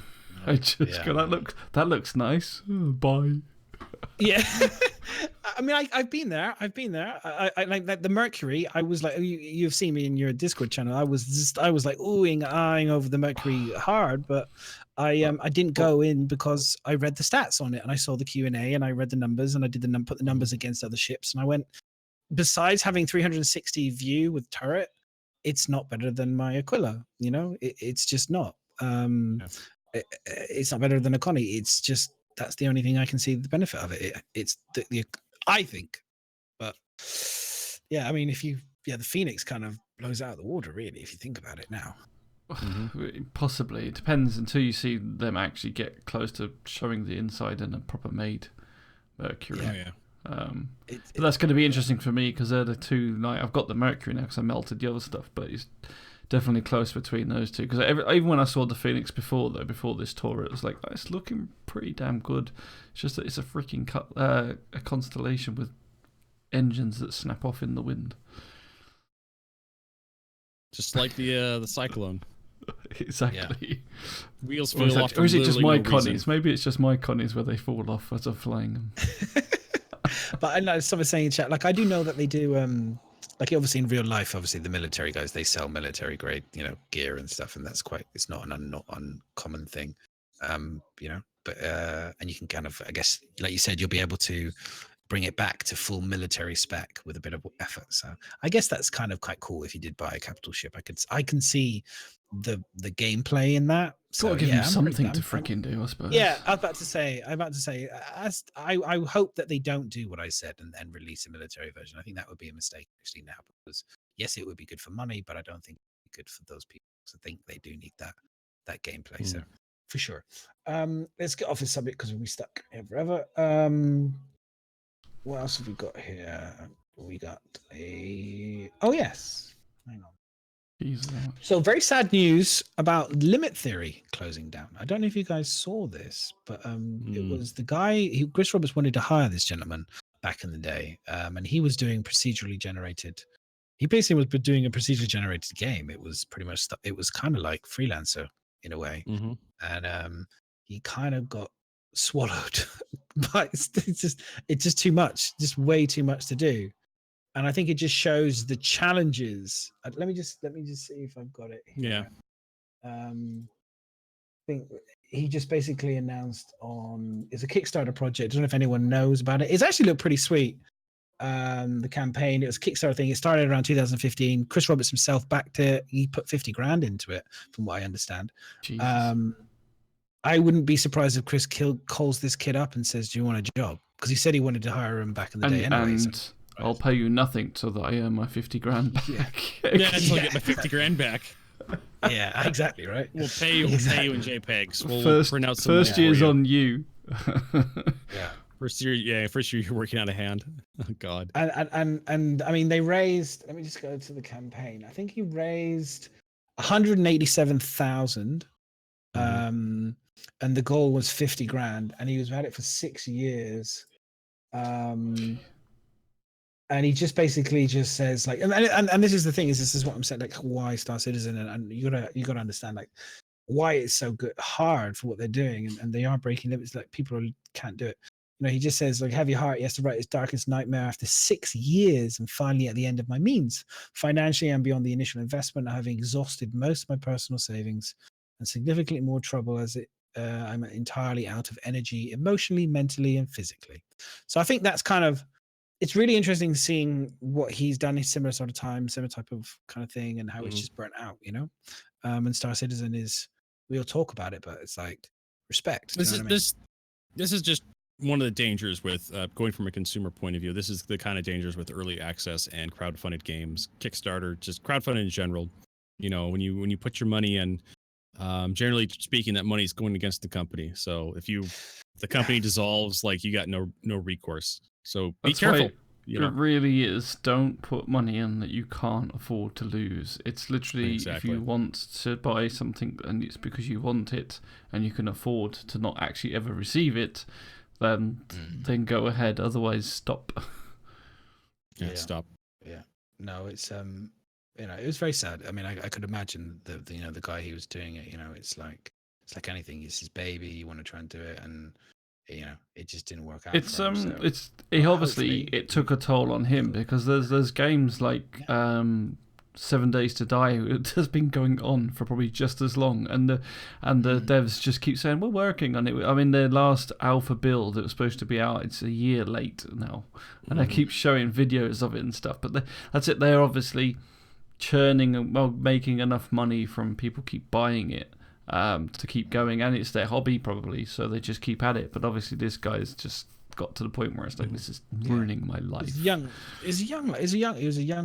guy, and you know, massive respect for having the ambition. And like I say, Chris spoke very highly of it, and I talked about, you know, there's a video there you know, which he does. Let's see if I mean, like the 50 grand goal was probably like too low to work his way what he wanted to do, I suppose. Well, he thought he could probably do it for 50 grand. There was a video someone was talking about. I was trying to one of the older guys, and they were always saying, I was either Chris Taylor, who's you know, Cave Dot, he did Toil Annihilation, that kind of stuff, and he was always saying when they set their budget, I'm trying to remember who it was. When they set their budget, they'd always say, okay, what do you think was reasonable? And they're like, don't double it, double whatever you thought was reasonable. Yeah. I mean, he tripled it, what his original was, and you know, 6 years later, it's. I mean, if you think about how much money, like what he was doing was similar to, like I said, to a freelancer, almost to a percentage of StarCitizen, and he was doing it for like trying to do it for like 180 grand. StarCitizen's trying to do the similar thing, even on a grander scale, with a 200 million, you know, bank account. And I remember there was a great exchange I saw on Twitter over Broken Age. I remember that it was Tim Schafer game, and a lot of people were kind of disappointed on how Broken Age was released, and some people were kind of making fun of Tim Schafer and how much money was raised in the Kickstarter campaign and how little progress was made. And Tim Schafer actually came out and broke down the points. You know, if you're hiring 6 developers in the San Francisco area, here's how much you're, you know, couple hundred thousand for rent. You know, 6 developers is going to be, you know, $500,000 US, you know, for the year or two. You know, you got this, you got to pay for royalties for your license. That's going to be this many hundreds of thousands of dollars. You want a worldwide license, you're going to have to pay a little bit extra. And he just keeps breaking down the costs, and eventually, boom, 2.2 million right there.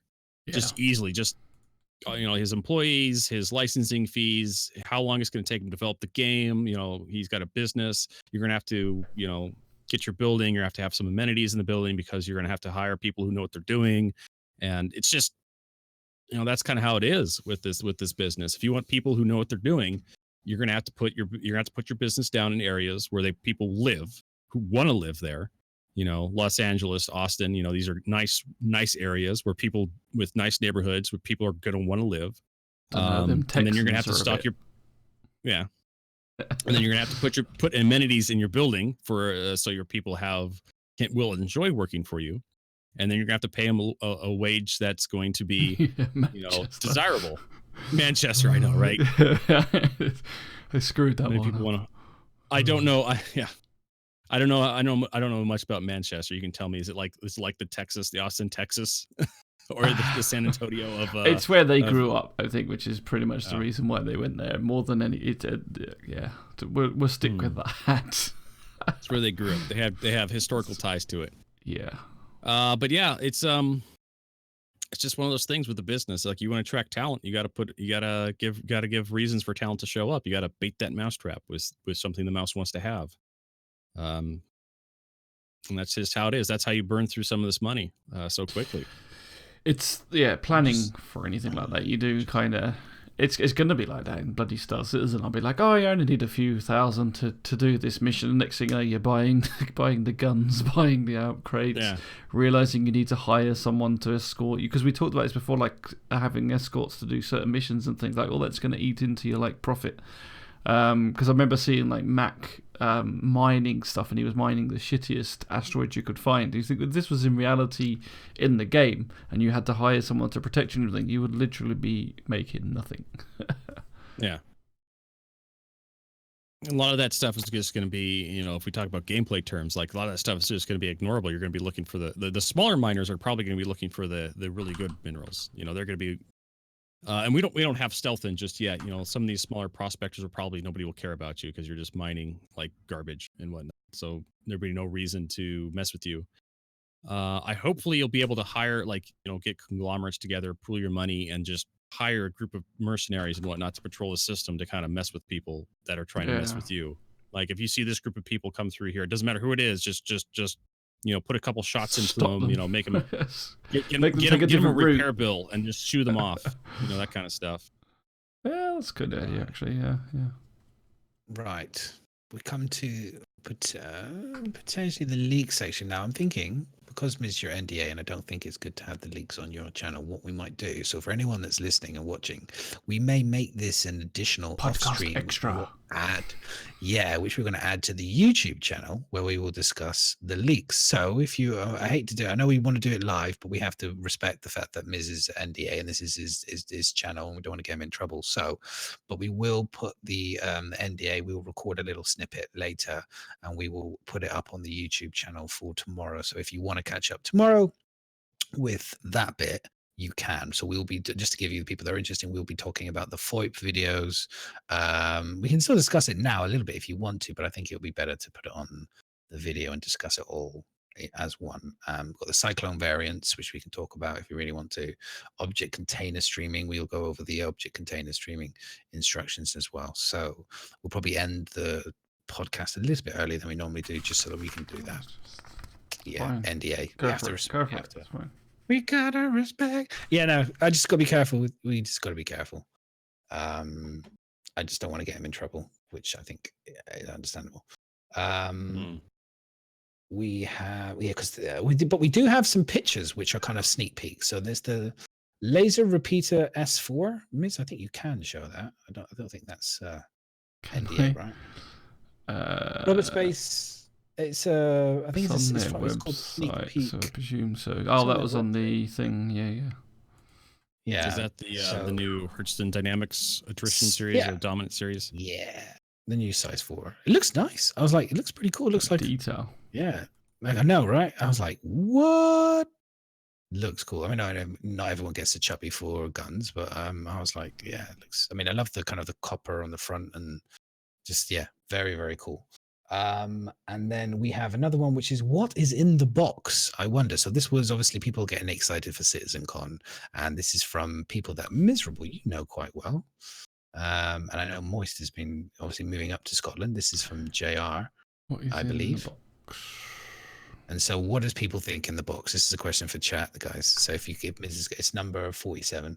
Yeah, there we go. What's everyone's guess? What do we think's in the box, peeps? I've already revealed on Twitter. It's the new Drake elephant. The Drake elephant. The new Drake white elephant. What do we? Oh, the Corsair. Ooh, tries straight in with the Dragonfly. What this guy? What else is there? What do we? I mean, yeah, I'm kind of like. I think the Dragonfly would be a pretty good shout. I think you're all missing the point. That's what someone else put. It's the actual vehicle carrying the box. It's the vehicle carrying the box. That's what's going into StarCitizen. That would be. So it's the new land vehicle. Little, wheels for your little boxes, so you can push them around on the ground. For the bigger boxes with little wheels. It has got wheels on it, yeah. It's a big box. Big box. That's the new Banu right there. / Drake. Maybe it's not Drake. Maybe it's pretend. Like it's all to throw us off. Maybe it looks like it's Drake. Actually, what's inside is not Drake at all. It could be anything. I mean, naturally, the box was made by Drake, but inside was like a Constellation or something. There you go. The manufacturer of the box. Well, I did see someone say that it's a box inside the box inside a box inside a box, just to represent object container streaming. Yeah, too small for God. It's got to be Dragonfly. We need to talk about riding a Dragonfly, and there was a picture. I think there's another picture that was released. I think there's one underneath it from Instagram. Let me just check before. I mean, it's pretty obvious. I think it's the Drake. I think it's parts of the Drake, the Dragonfly for people to sit on. Because it's even been announced on the thing, so but I'm not saying I'm not saying anything. You can't say anything. Whether it's allowed to or not, but I wonder what it could be. Yeah, I wonder what it could be. Yeah, exactly. So I'm quite jealous though. You guys are going to be so trash. I love it's awesome, dude. Where'd you get that toothpaste? From? Sorry, we are Venom. Love that. I'll have to steal that.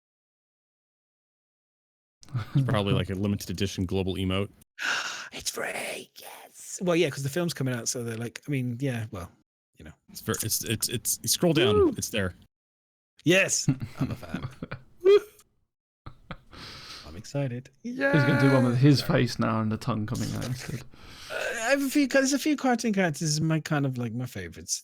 It's usually psychopathic, slightly odd ones are my favorites, but yeah. So yeah, and then I don't think there's anything else we could talk about from the leaks for now until we'll do it on the we'll do it after very quickly. We have the Austin fan poster in the fan art. Just bigging up. I'd always like to do a little bit of big ups to the people who are artists and stuff within the thing. But this is really nice. They did this. I really like the styling on this. And yeah, I thought it was pretty cool. It looked like a little bit like a kind of Captain Marvel-esque kind of styling on the. Yeah, I thought it was good. I know. I mean, HC was doing some beautiful artwork on his channel today. I mean, I was. Did it look like this? Serious. No, it's similar level. You two should both be in the Louvre with those bad boys. No joke, seriously. Did anyone clip it in the end? HC. Did no one? It's in my my Discord. Yeah, chuck it in chat. Oh God. Okay. Let me see if I can find it. Check it in the if you can get it. Check it in Mrs. Thing. It was brilliant. We were discussing. I kind of led the inspiration, and then HE just perfected it. Really, that was the thing. It was we were discussing just EMPs, and I was just like, I'm not a fan of EMPs, so I felt we needed a new ship from the Vandal, who are kind of known for their blades and stuff. So it was like, I think we need a ramming, a Vanu pike. Yeah, that's it. The Vandal pike kind of. Yeah, we just. I saw the ramming part of it. I'm like, we got blades and shit. We're gonna ram each other, and I'm like, we're gonna do like a jousting ship, like the old Knights of Yore. So it has hover struts on it, and it has these tassels on the end that come off the end, and it propels itself by. I reckon we could do that with maybe the Nox or the Dragonfly anyway. All we need is the weapon and just joust each other. God. How many people are watching our podcast? Oh, good. Only a few people are watching our podcast. It's okay. It's we got the shield bubble and everything around it. This picture was going to bring in more people. Don't worry. Did you ask permission to put the thrust strut in? Yeah. Actually, we should have an NDA on this. Damn it. We need to there should be NDA on this.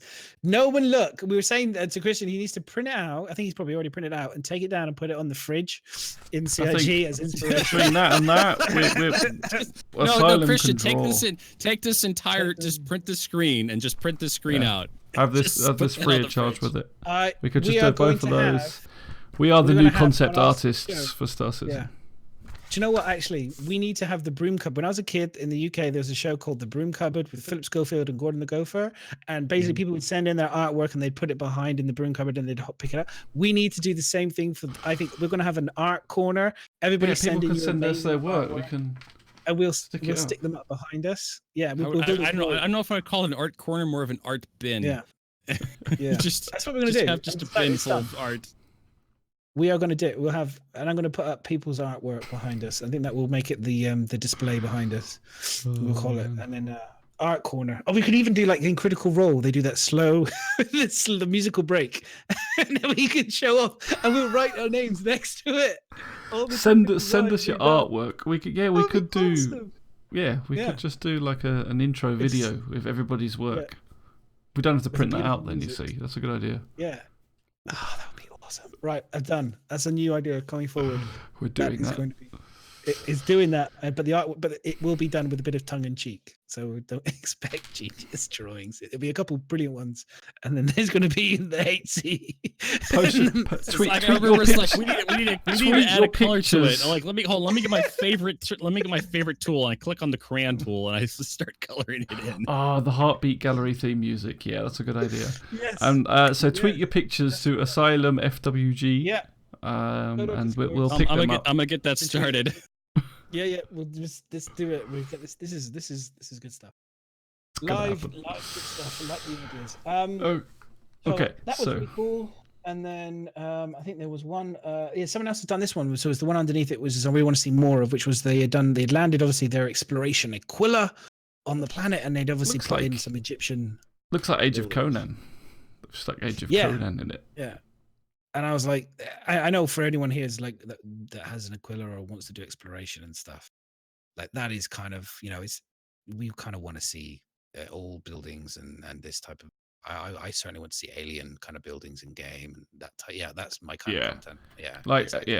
Going and finding proper wrecks and not wrecks, so just ruins or even buildings. Yeah. I mean, like I won't talk about it because that's Moist's thing.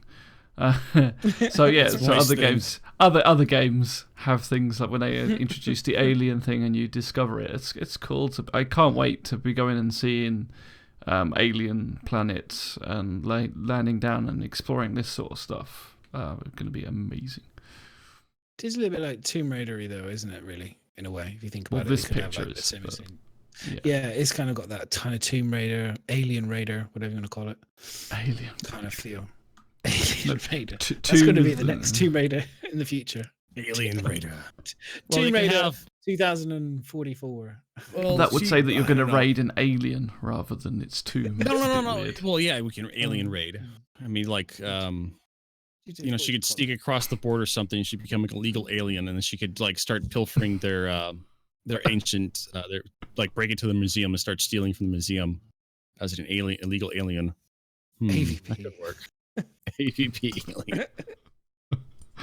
And then you can have this depends on what kind of predator you're thinking of. If you're thinking more mundane stuff, like I should probably stop Vertigo. I should really stop. I love there's an advert we have on the TV over here. I can't remember who it is, but it's like a big alien, looks like it's coming over and it takes over all the TV channels and threatens everybody invasion. It lands and then as you goes over to it, a 4-wheel drive just runs it over because the alien happens to be this big. You could just imagine that exploring, seeing these vandals and all of a sudden actually no, they're just tiny little midgets everywhere. They had that one in the Star Treks. The new Star Treks was like Star Trek Into Darkness or something, or was it? Yeah. Was the Khan one where they had the opening scene, they had the forced perspective, and the aliens looked massive, and then they started attacking Kirk, and it was like they were like hamster size. Yeah. Tiny little things. Perfect. That's what we need. A planet of hamster-sized aliens to explore. explore the hamsters or the planet? I said a planet of hamster-sized aliens. To explore, like we're gonna exploring the hamsters. Like we need to. It's gonna be like that. What was that movie? It was like where they shrunk the guy down into a little ship. And into a little ship, and they injected him to somebody, and then he. Oh, Inner Space. Inner Space. There we go. Yeah, man, that was great. I love the movie. For the blood vessels. Yeah. Great movie. Yeah.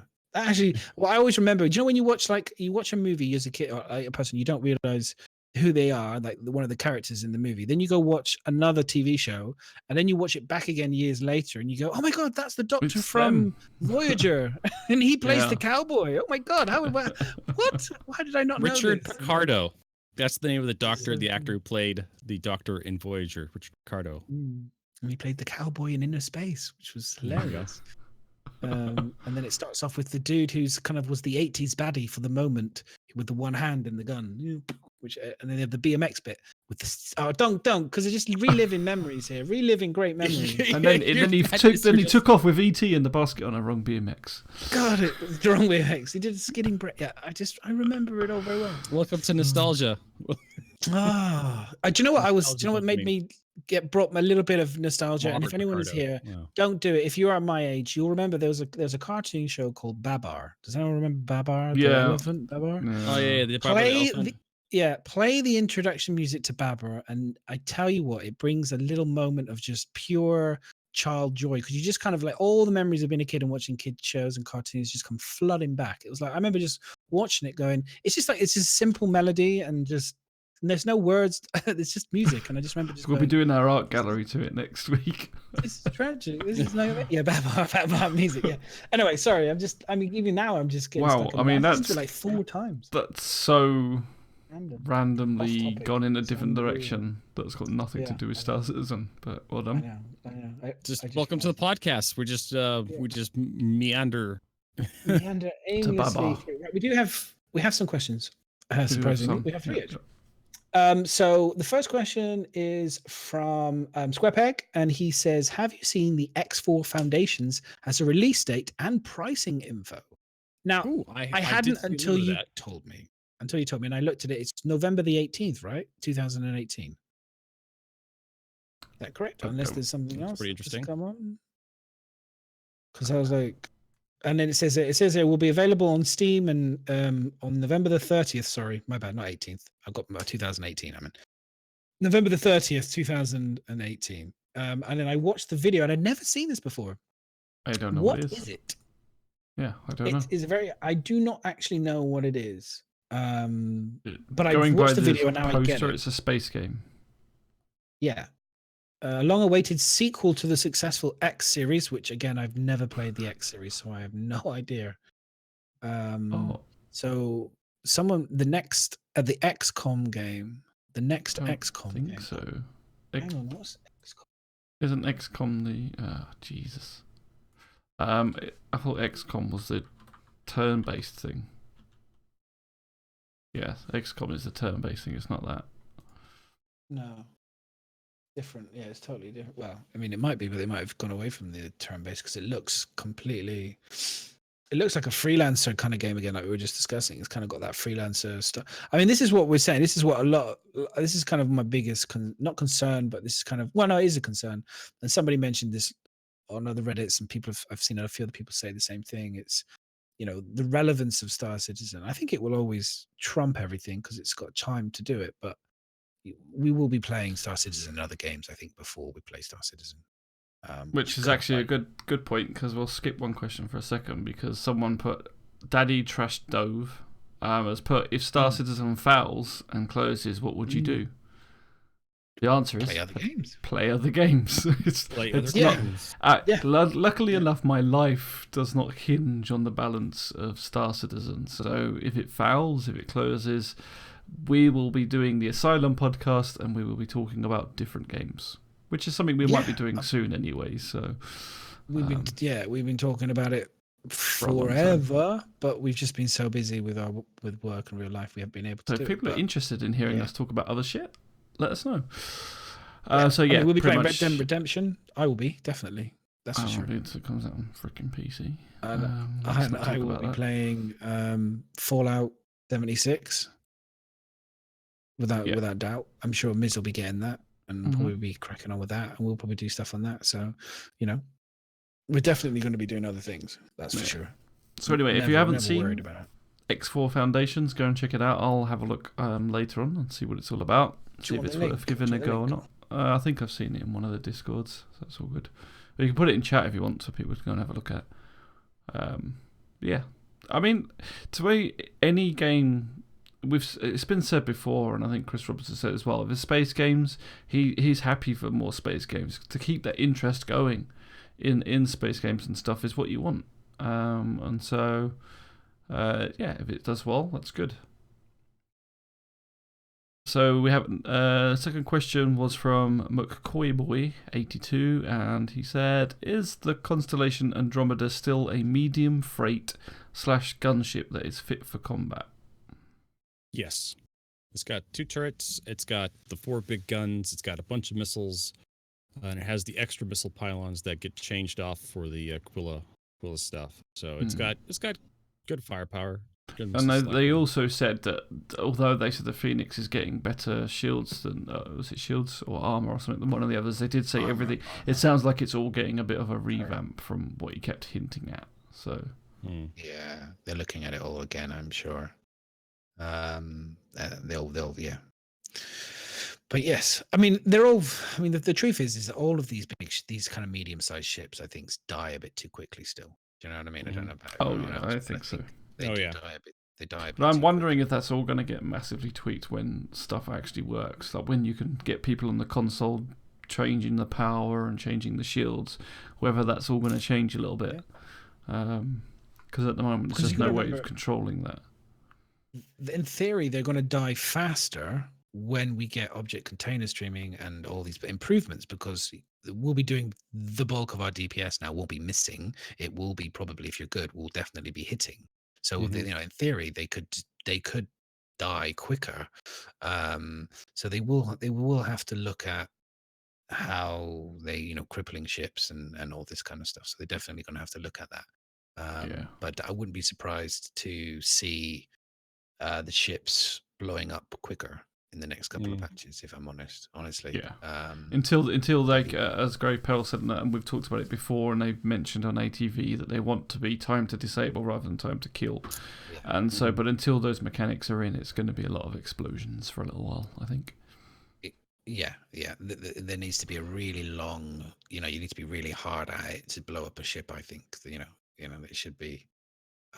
If you think like Star Trek, the lasers just go and gone, and it's like you got red alert, and engineering shuts down, and medical bay shuts down. There's like plenty of time to go and repair shit like that. That's why I think it'd be quite nice to see sort of that, especially on the bigger ships, see that sort of action.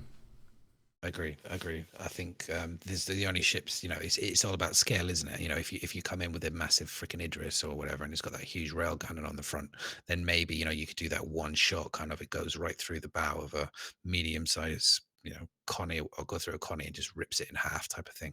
But I know I shouldn't be blowing up a Connie in the speed I can with my saber. I should definitely be doing heavy damage to it, but it should, to blow it up a little bit longer than it is right now.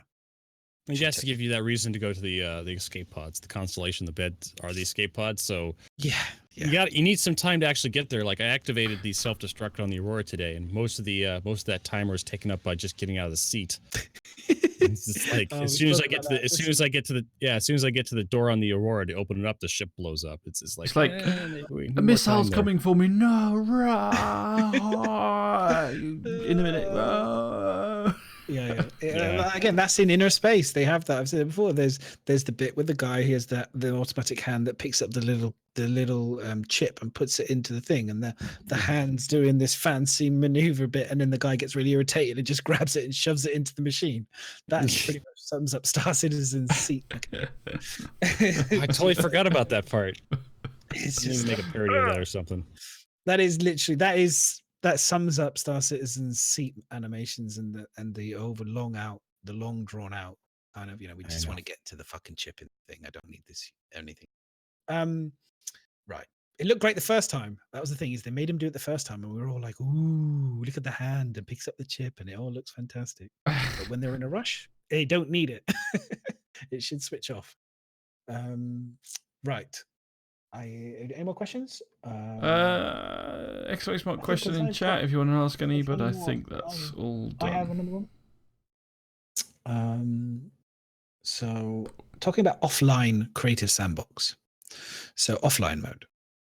So do you think they'll have an offline mode? They already have one, but do you think they'll make that will have an official offline kind of creative mode for Star Citizen at some point? If they keep the modding promise, yes. If we keep the private dedicated servers, yes. But that is so far past release that if CIG does close down, or if they run out of money later in development, or they start running low on money, that's one of the features I expect them to just disregard, just drop. Well, we just didn't have enough time or money, and we're just gonna here's Star Citizen right now, and sorry about the modding, everybody. We weren't able to keep it up, but potentially, we may have an offline mode. Well, like I said, it's a stretch goal. I was just curious, because I mean, some people, they might be really excited for some of these stretch goals. I mean, it might be one of the main reasons why they want to start Citizen, but in theory, they could be a really long way away. If you really back a game, so an online multiplayer game, because you want its offline mode, then I know, right? you've really backed for the wrong I know, right? I know, right? But some people do. Some people are weird like that. No, I know. I have seen people say, not necessarily the offline mode, but people have definitely said they want the modded servers, and that's what they backed for. And I kind of get that, but the offline mode would be a little bit extreme. It's like backing Squadron 42 and then saying I want to play it online multiplayer, and that's why I backed it. But it was like Stoutman was on Captain's Table, and it was quite funny because I think people could see there was a definite difference in type of gameplay mechanics between Stoutman and Madness sat next to each other. One was like, he was just saying how he hates grief, he considers PvP as griefing, and pretty much he just wants to play as, he felt like he really just wanted to play a offline version of Star Citizen on his own, so he didn't have to deal with anyone. And I was just wondering if there feels like there's quite a lot of people because like that. So, anyway, I just wondered. If you want to talk about like Elite Dangerous, where they actually did it add an offline mode, but at least Dangerous is not an MMO. Like if you add an offline mode to an MMO, then what's the point of it being an MMO? Like a lot of people say that the solo mode or the offline mode for Elite Dangerous just pretty much killed all the online interaction stuff between players. Mostly it's PvP because you can't get out of your ship. But no player is going to run to another player if one of those players is offline. So it's a bit weird. So the social interaction is the big thing in Star Citizen being an MMO. One of those M's is multiplayer. Yeah. So the social interaction is a huge part of the game. As I say, you don't back it for the single player bit. Although Fenrir makes a good point with the whole making the Stargate mod and whether they release modded, release it all to you as a fully moddable server. Is there anybody out there now making ships, or because you can still make some things in Unity to make, if if it becomes moddable, you can just dump your stuff in there. I wonder if anyone's actually trying to do anything already. Or probably too early. People are already modeling. People are modding. People are doing kind of their own shits, but I don't think they'll be in because they haven't got you have to release the software, I guess, and the tools. People to be able to. Well, but people can use. I saw before somebody was using an old Cyclone. Yeah, Lumberyard. Yeah, some people can get hold of stuff and they can actually get assets into it and play around, but it's never, they're a bit shit. Yeah. But I'm just. It's one of those kind of I know that they talked about the modding. Chris is a big fan of it. I was just kind of, if that was something you're holding out for, and we're saying it's a stretch goal, sometimes I kind of always get kind of confused, and I think other people get confused because they have stretch goals, but your stretch goal of the modding thing could be number 3 on the stretch goal, and yet they filled out, and then you look down the line and they're like, well, hang on a minute, why haven't they gone down the list and gone tick, tick, tick, tick? No, suddenly they've gone tick, tick, and then they've missed 5 and then gone down to here and tick, tick, tick. Mostly because stretch goals weren't thought of in order.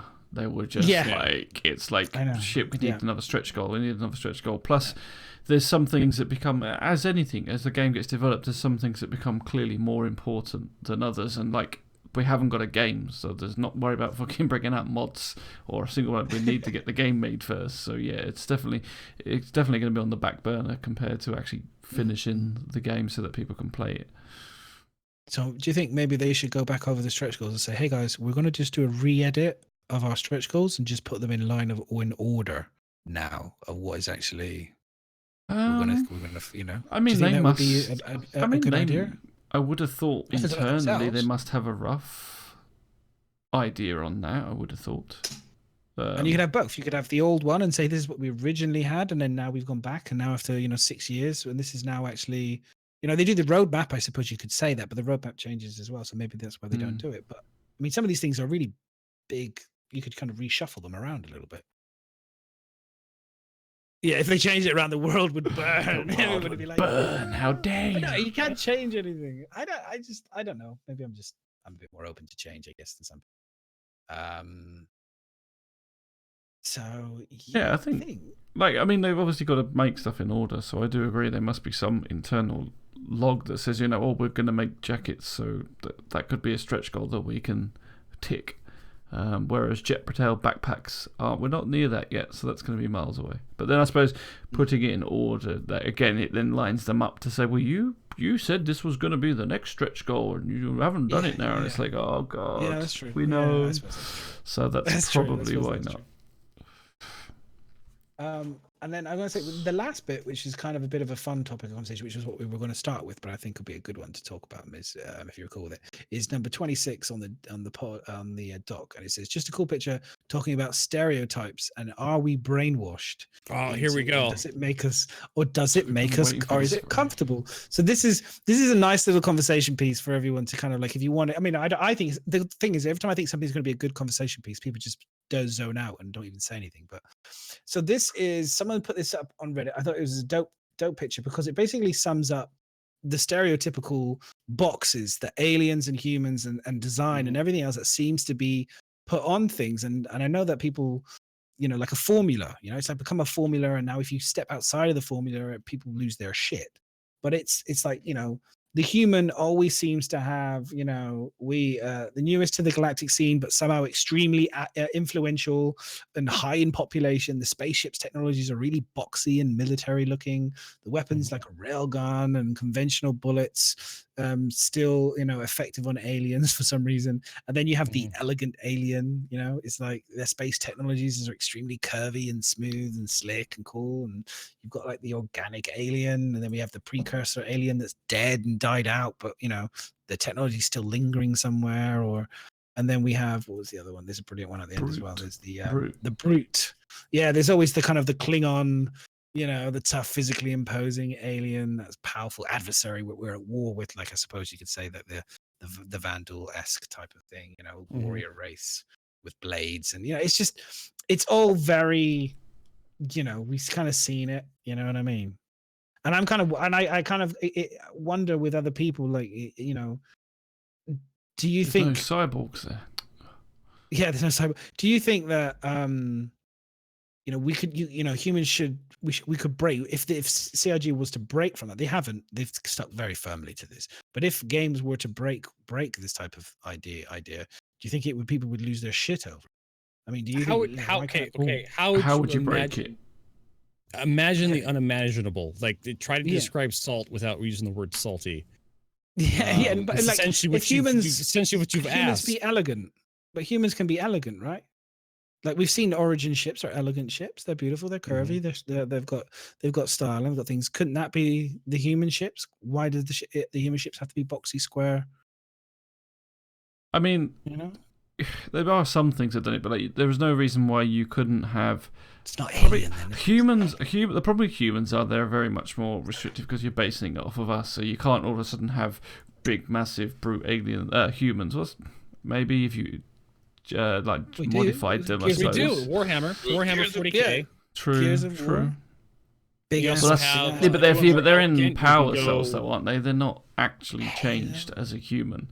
They're still the same. But what I was going to say is you can have an alien race that would be like organic, and then also have like different military, like bred differently. So it depends. You've got ones that are scouts that may be tiny little things, but all still the same species.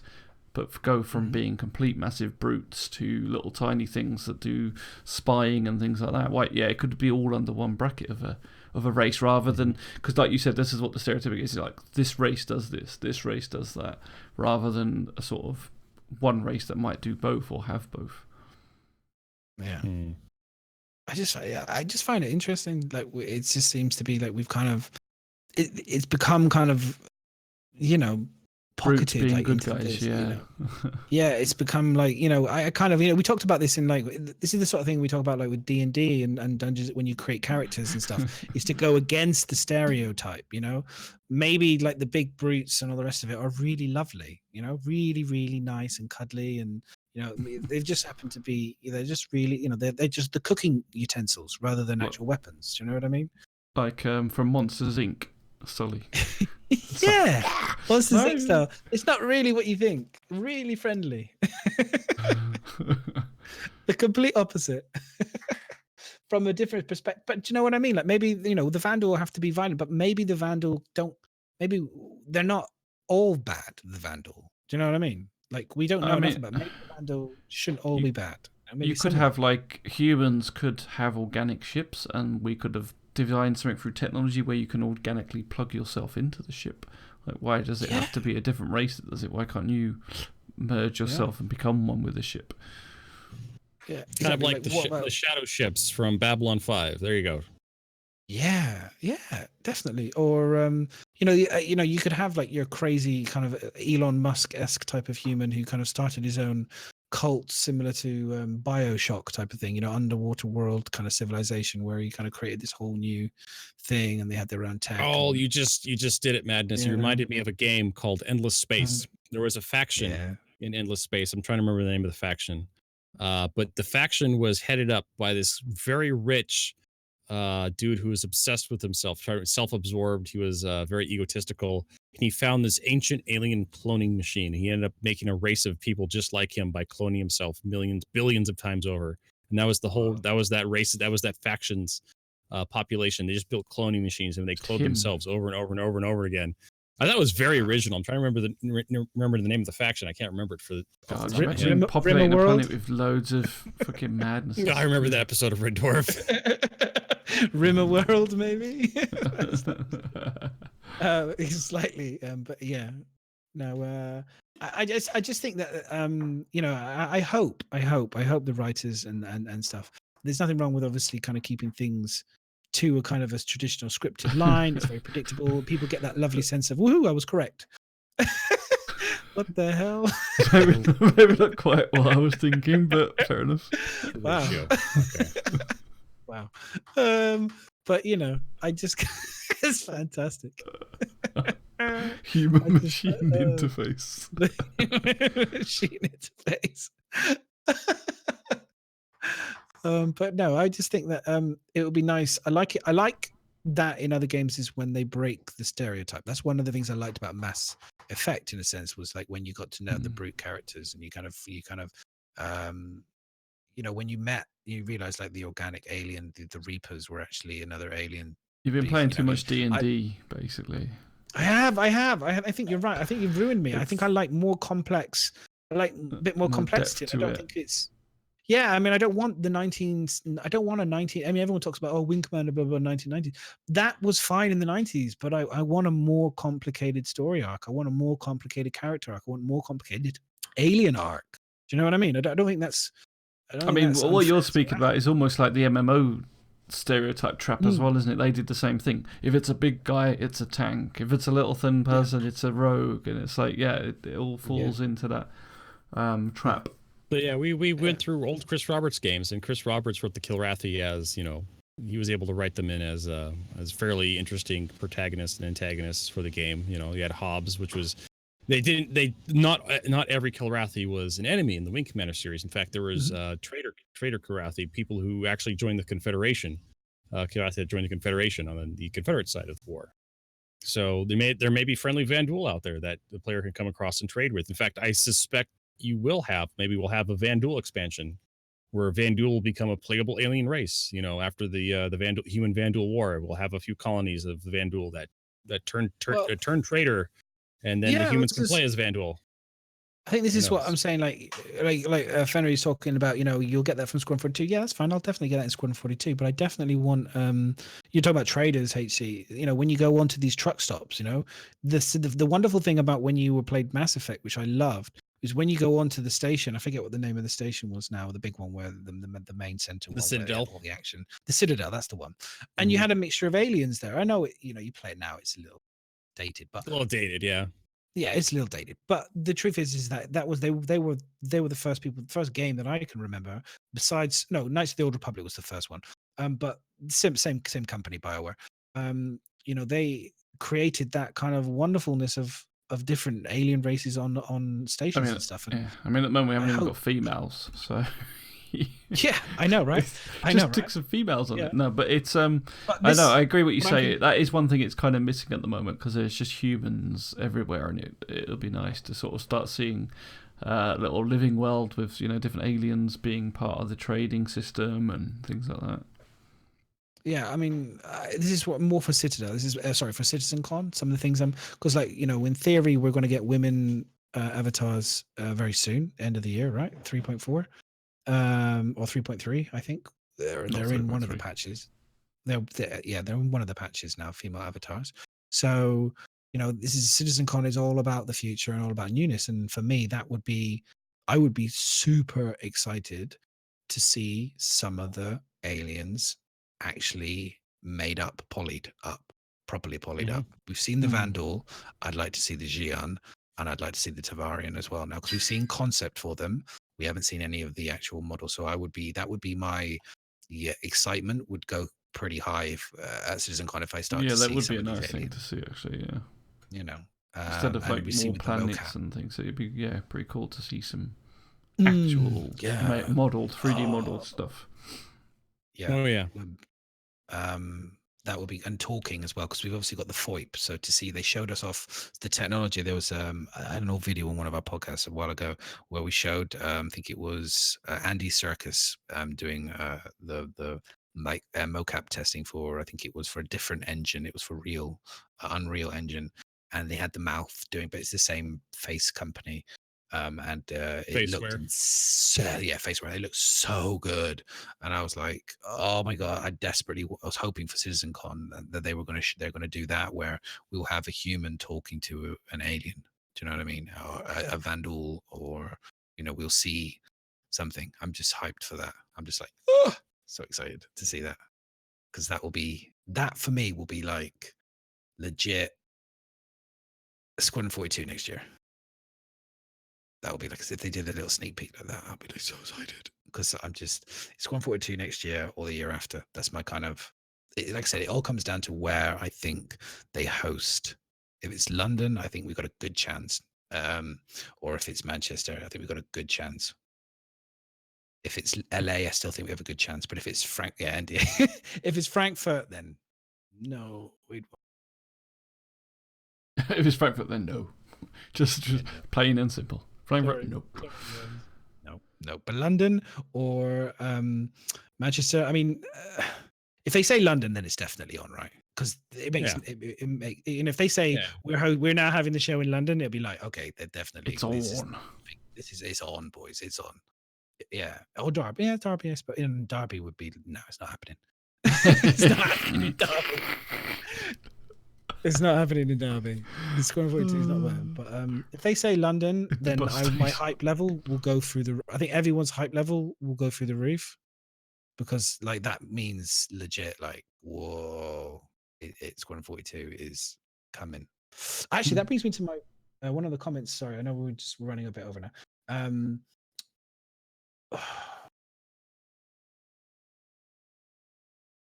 I've lost my train of. Oh no. Do I need to tell jokes now? I got the book. What did I say? What was I saying? I'm talking something about Squadron 42, Citizencon, Citizencon, London, NDA. Fuck it, don't worry. While he tries to think of it, we've got one last question, so I'll ask that, and then we can get. If you remember it, you can say it. So, Koi Boy says, "Do you feel large ships should have large size components?" If they're on capital, large size. They have I suppose. large. Yes, they do already. In theory, they have their own size components. As opposed to shows lots of little size. components. Yeah, It goes from like small, medium, large, and capital. I believe there's Yeah, 4 sizes to my understanding. Small is for like the Drake Dragonfly, the Gray Cat Buggy. Medium I is think it for should like have a your mix. I go with the mix. I think it should have a mix. It should have some large and some medium and some small. I don't think it should just have one. But you have type. a big ship with small components. Component parts, like could be power parts or things that kind of like power parts for like the turrets or something like that, so you can repair the turret. Maybe the power goes down on the turret, but it doesn't need the huge power turret for the engine to run the it's different, it's different batteries in the car. Tesla's made up of lots of different batteries, so you can kind of, some systems are more vital to others, and you can kind of keep those core ones running by repairing them. But some of the other ones, if you can fix one quickly enough, you might be able to then run up and fix the turret again, and you make them kind of screaming at you. But like those guys in war films, the guys screaming for ammo. And there's a guy running around inside. That's quite an interesting point, because most ships should actually benefit more from having lots of small components, not small, but like medium-sized components, and then putting them to work together, because then if one goes, it's not taking out your whole ship. Whereas if you have a big, massive power plant and your power plant goes, that's your whole ship without power. Yeah. I would love there to be a mini game for somebody, not a mini game, like a game mechanic where the person, like in Star Trek, where you see like the engineers kind of like rerouting the wiring effectively and telling the power to go through different subsystems and stuff. So maybe one power thing is crippled, because that's how it works, isn't it? In airplanes, it's a fail-safe system. So you have multiple things. Eventually, one breaks, another one takes over to keep it going, another one takes over, that type of system, and you can have somebody rerouting the power if it goes to go, okay, I want you to go to this system to power this bit, and that way at least that person is doing something when they're sat in a chair or standing up doing something. They're effectively keeping your ship going and alive, whilst the other guy is the guy could say, I need you to be on power port A2 because that's fuse is gone, I need you to fix it. The guy runs to fix that, but you can then move the power to another one so that you can keep going, kind of thing, and then you can fix it and you can flick it back again. That would be super cool. Like, that would be very, very running around repair the whole repair mini game.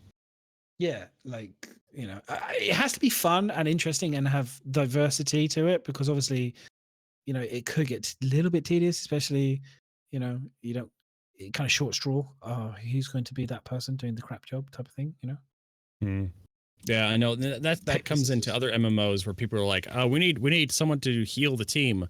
Do we have any healers? No, we don't have any healers. Yeah. Exactly. We can't all be tanks. We all can't be DPS. Yeah, exactly. Ooh, We're looking for a ranger, looking for a ranger. LFG. Everyone's raid, yeah. No, goodbye. Like, and no one wants the necromancer. Fuck off. We don't need you. Fuck off. We don't need you. Goodbye. Oh, I'm a paladin. I can heal. Yeah, okay. Yeah, exactly. You're in. You're in. There we go. And he's got some stupid build too. He's not even a healer. He can heal, but he's not built for that. So he heals for like 10 points of 10 damage points, and that's all he can do. That's just that one heal. You just said, can I heal? 10 minutes into the fight, you realize it was a mistake bringing this healer along. You would have done fine without them. Yeah. You're healing the healer. You're like, what? This was a mistake. Exactly. Okay. Right. I think that's a good point to wrap up the show. So, I'm in Necro. Thanks everybody for watching. Very much appreciate it. Before we go, Madness, do you want to tell everybody where they can find you? If you're streaming anything? You can find me a little bit of madness. Obviously, better to follow me on Twitter at the moment, whilst my kind of schedule's up in the air with work and stuff. I am actually, the saddest news is I'm traveling to Vietnam on Sunday, so I won't be able to watch Citizencon. So I have to travel for 10 days. So I'm going to be leaving. I will be away for 2 weeks, I'm afraid. Now this has been my last one for 2 weeks, but then I'll be back. But I'll be watching from Vietnam and when I can, and so I will do my usual. Probably I'll do a if I can do my in real life from Vietnam, which I usually do, and people can see Vietnam and all that good stuff. So, but yeah, you can follow me on Twitter, a little bit of madness, and I'm on obviously a little bit of madness on Twitch, and you can obviously catch us on the YouTube channel, the Asylum.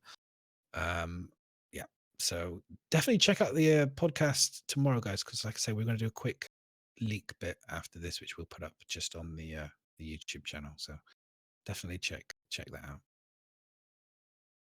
That's me. Mr. Vertigo? Oh, you can find me on my Twitch here, Twitch TV/HCVertigo. You see down below me. You can also follow me on Twitter at HCVertigo. We've been doing a lot of StarCitizen lately. We're looking forward to Citizencon soon, and eventually 3.3 PTU. So we're excited for that. The new patch coming, and we're pretty much just covering whatever we're sopping up all the leaks we can find to distribute back to the community, kind of like some sort of video game socialism. Leaks from the community to the community, like some giant mop. Yeah, just wring it out. Just wring it out over everybody. Yeah, all that dirt. Yeah, just soak it up. There you go. Excellent. And obviously you can find me on this channel right here. This is actually the first time I've streamed in probably like 2 months, but I have been working on some stuff that's still under NDA. I'm coming to the final few days of it, so hopefully I'll be able to reveal that very soon. So yeah, I'll probably talk about it on one of the podcasts as well. But until then, I'm not saying a thing. But yeah, so follow the channel. Don't forget to, if you missed the start of the podcast or any of the last podcast, you can come and find us on YouTube. Go and subscribe there and catch up on our D&D as well, which is another show that we do. And hopefully eventually my Paint Platinum role will be coming back, where I do painting models on the stream. Hopefully. Awesome. But otherwise, you're not going to see Madness for another couple of weeks, but hopefully we should be back next Monday. Thank you all for watching, and we shall see you soon. Goodbye. Soon. Yeah.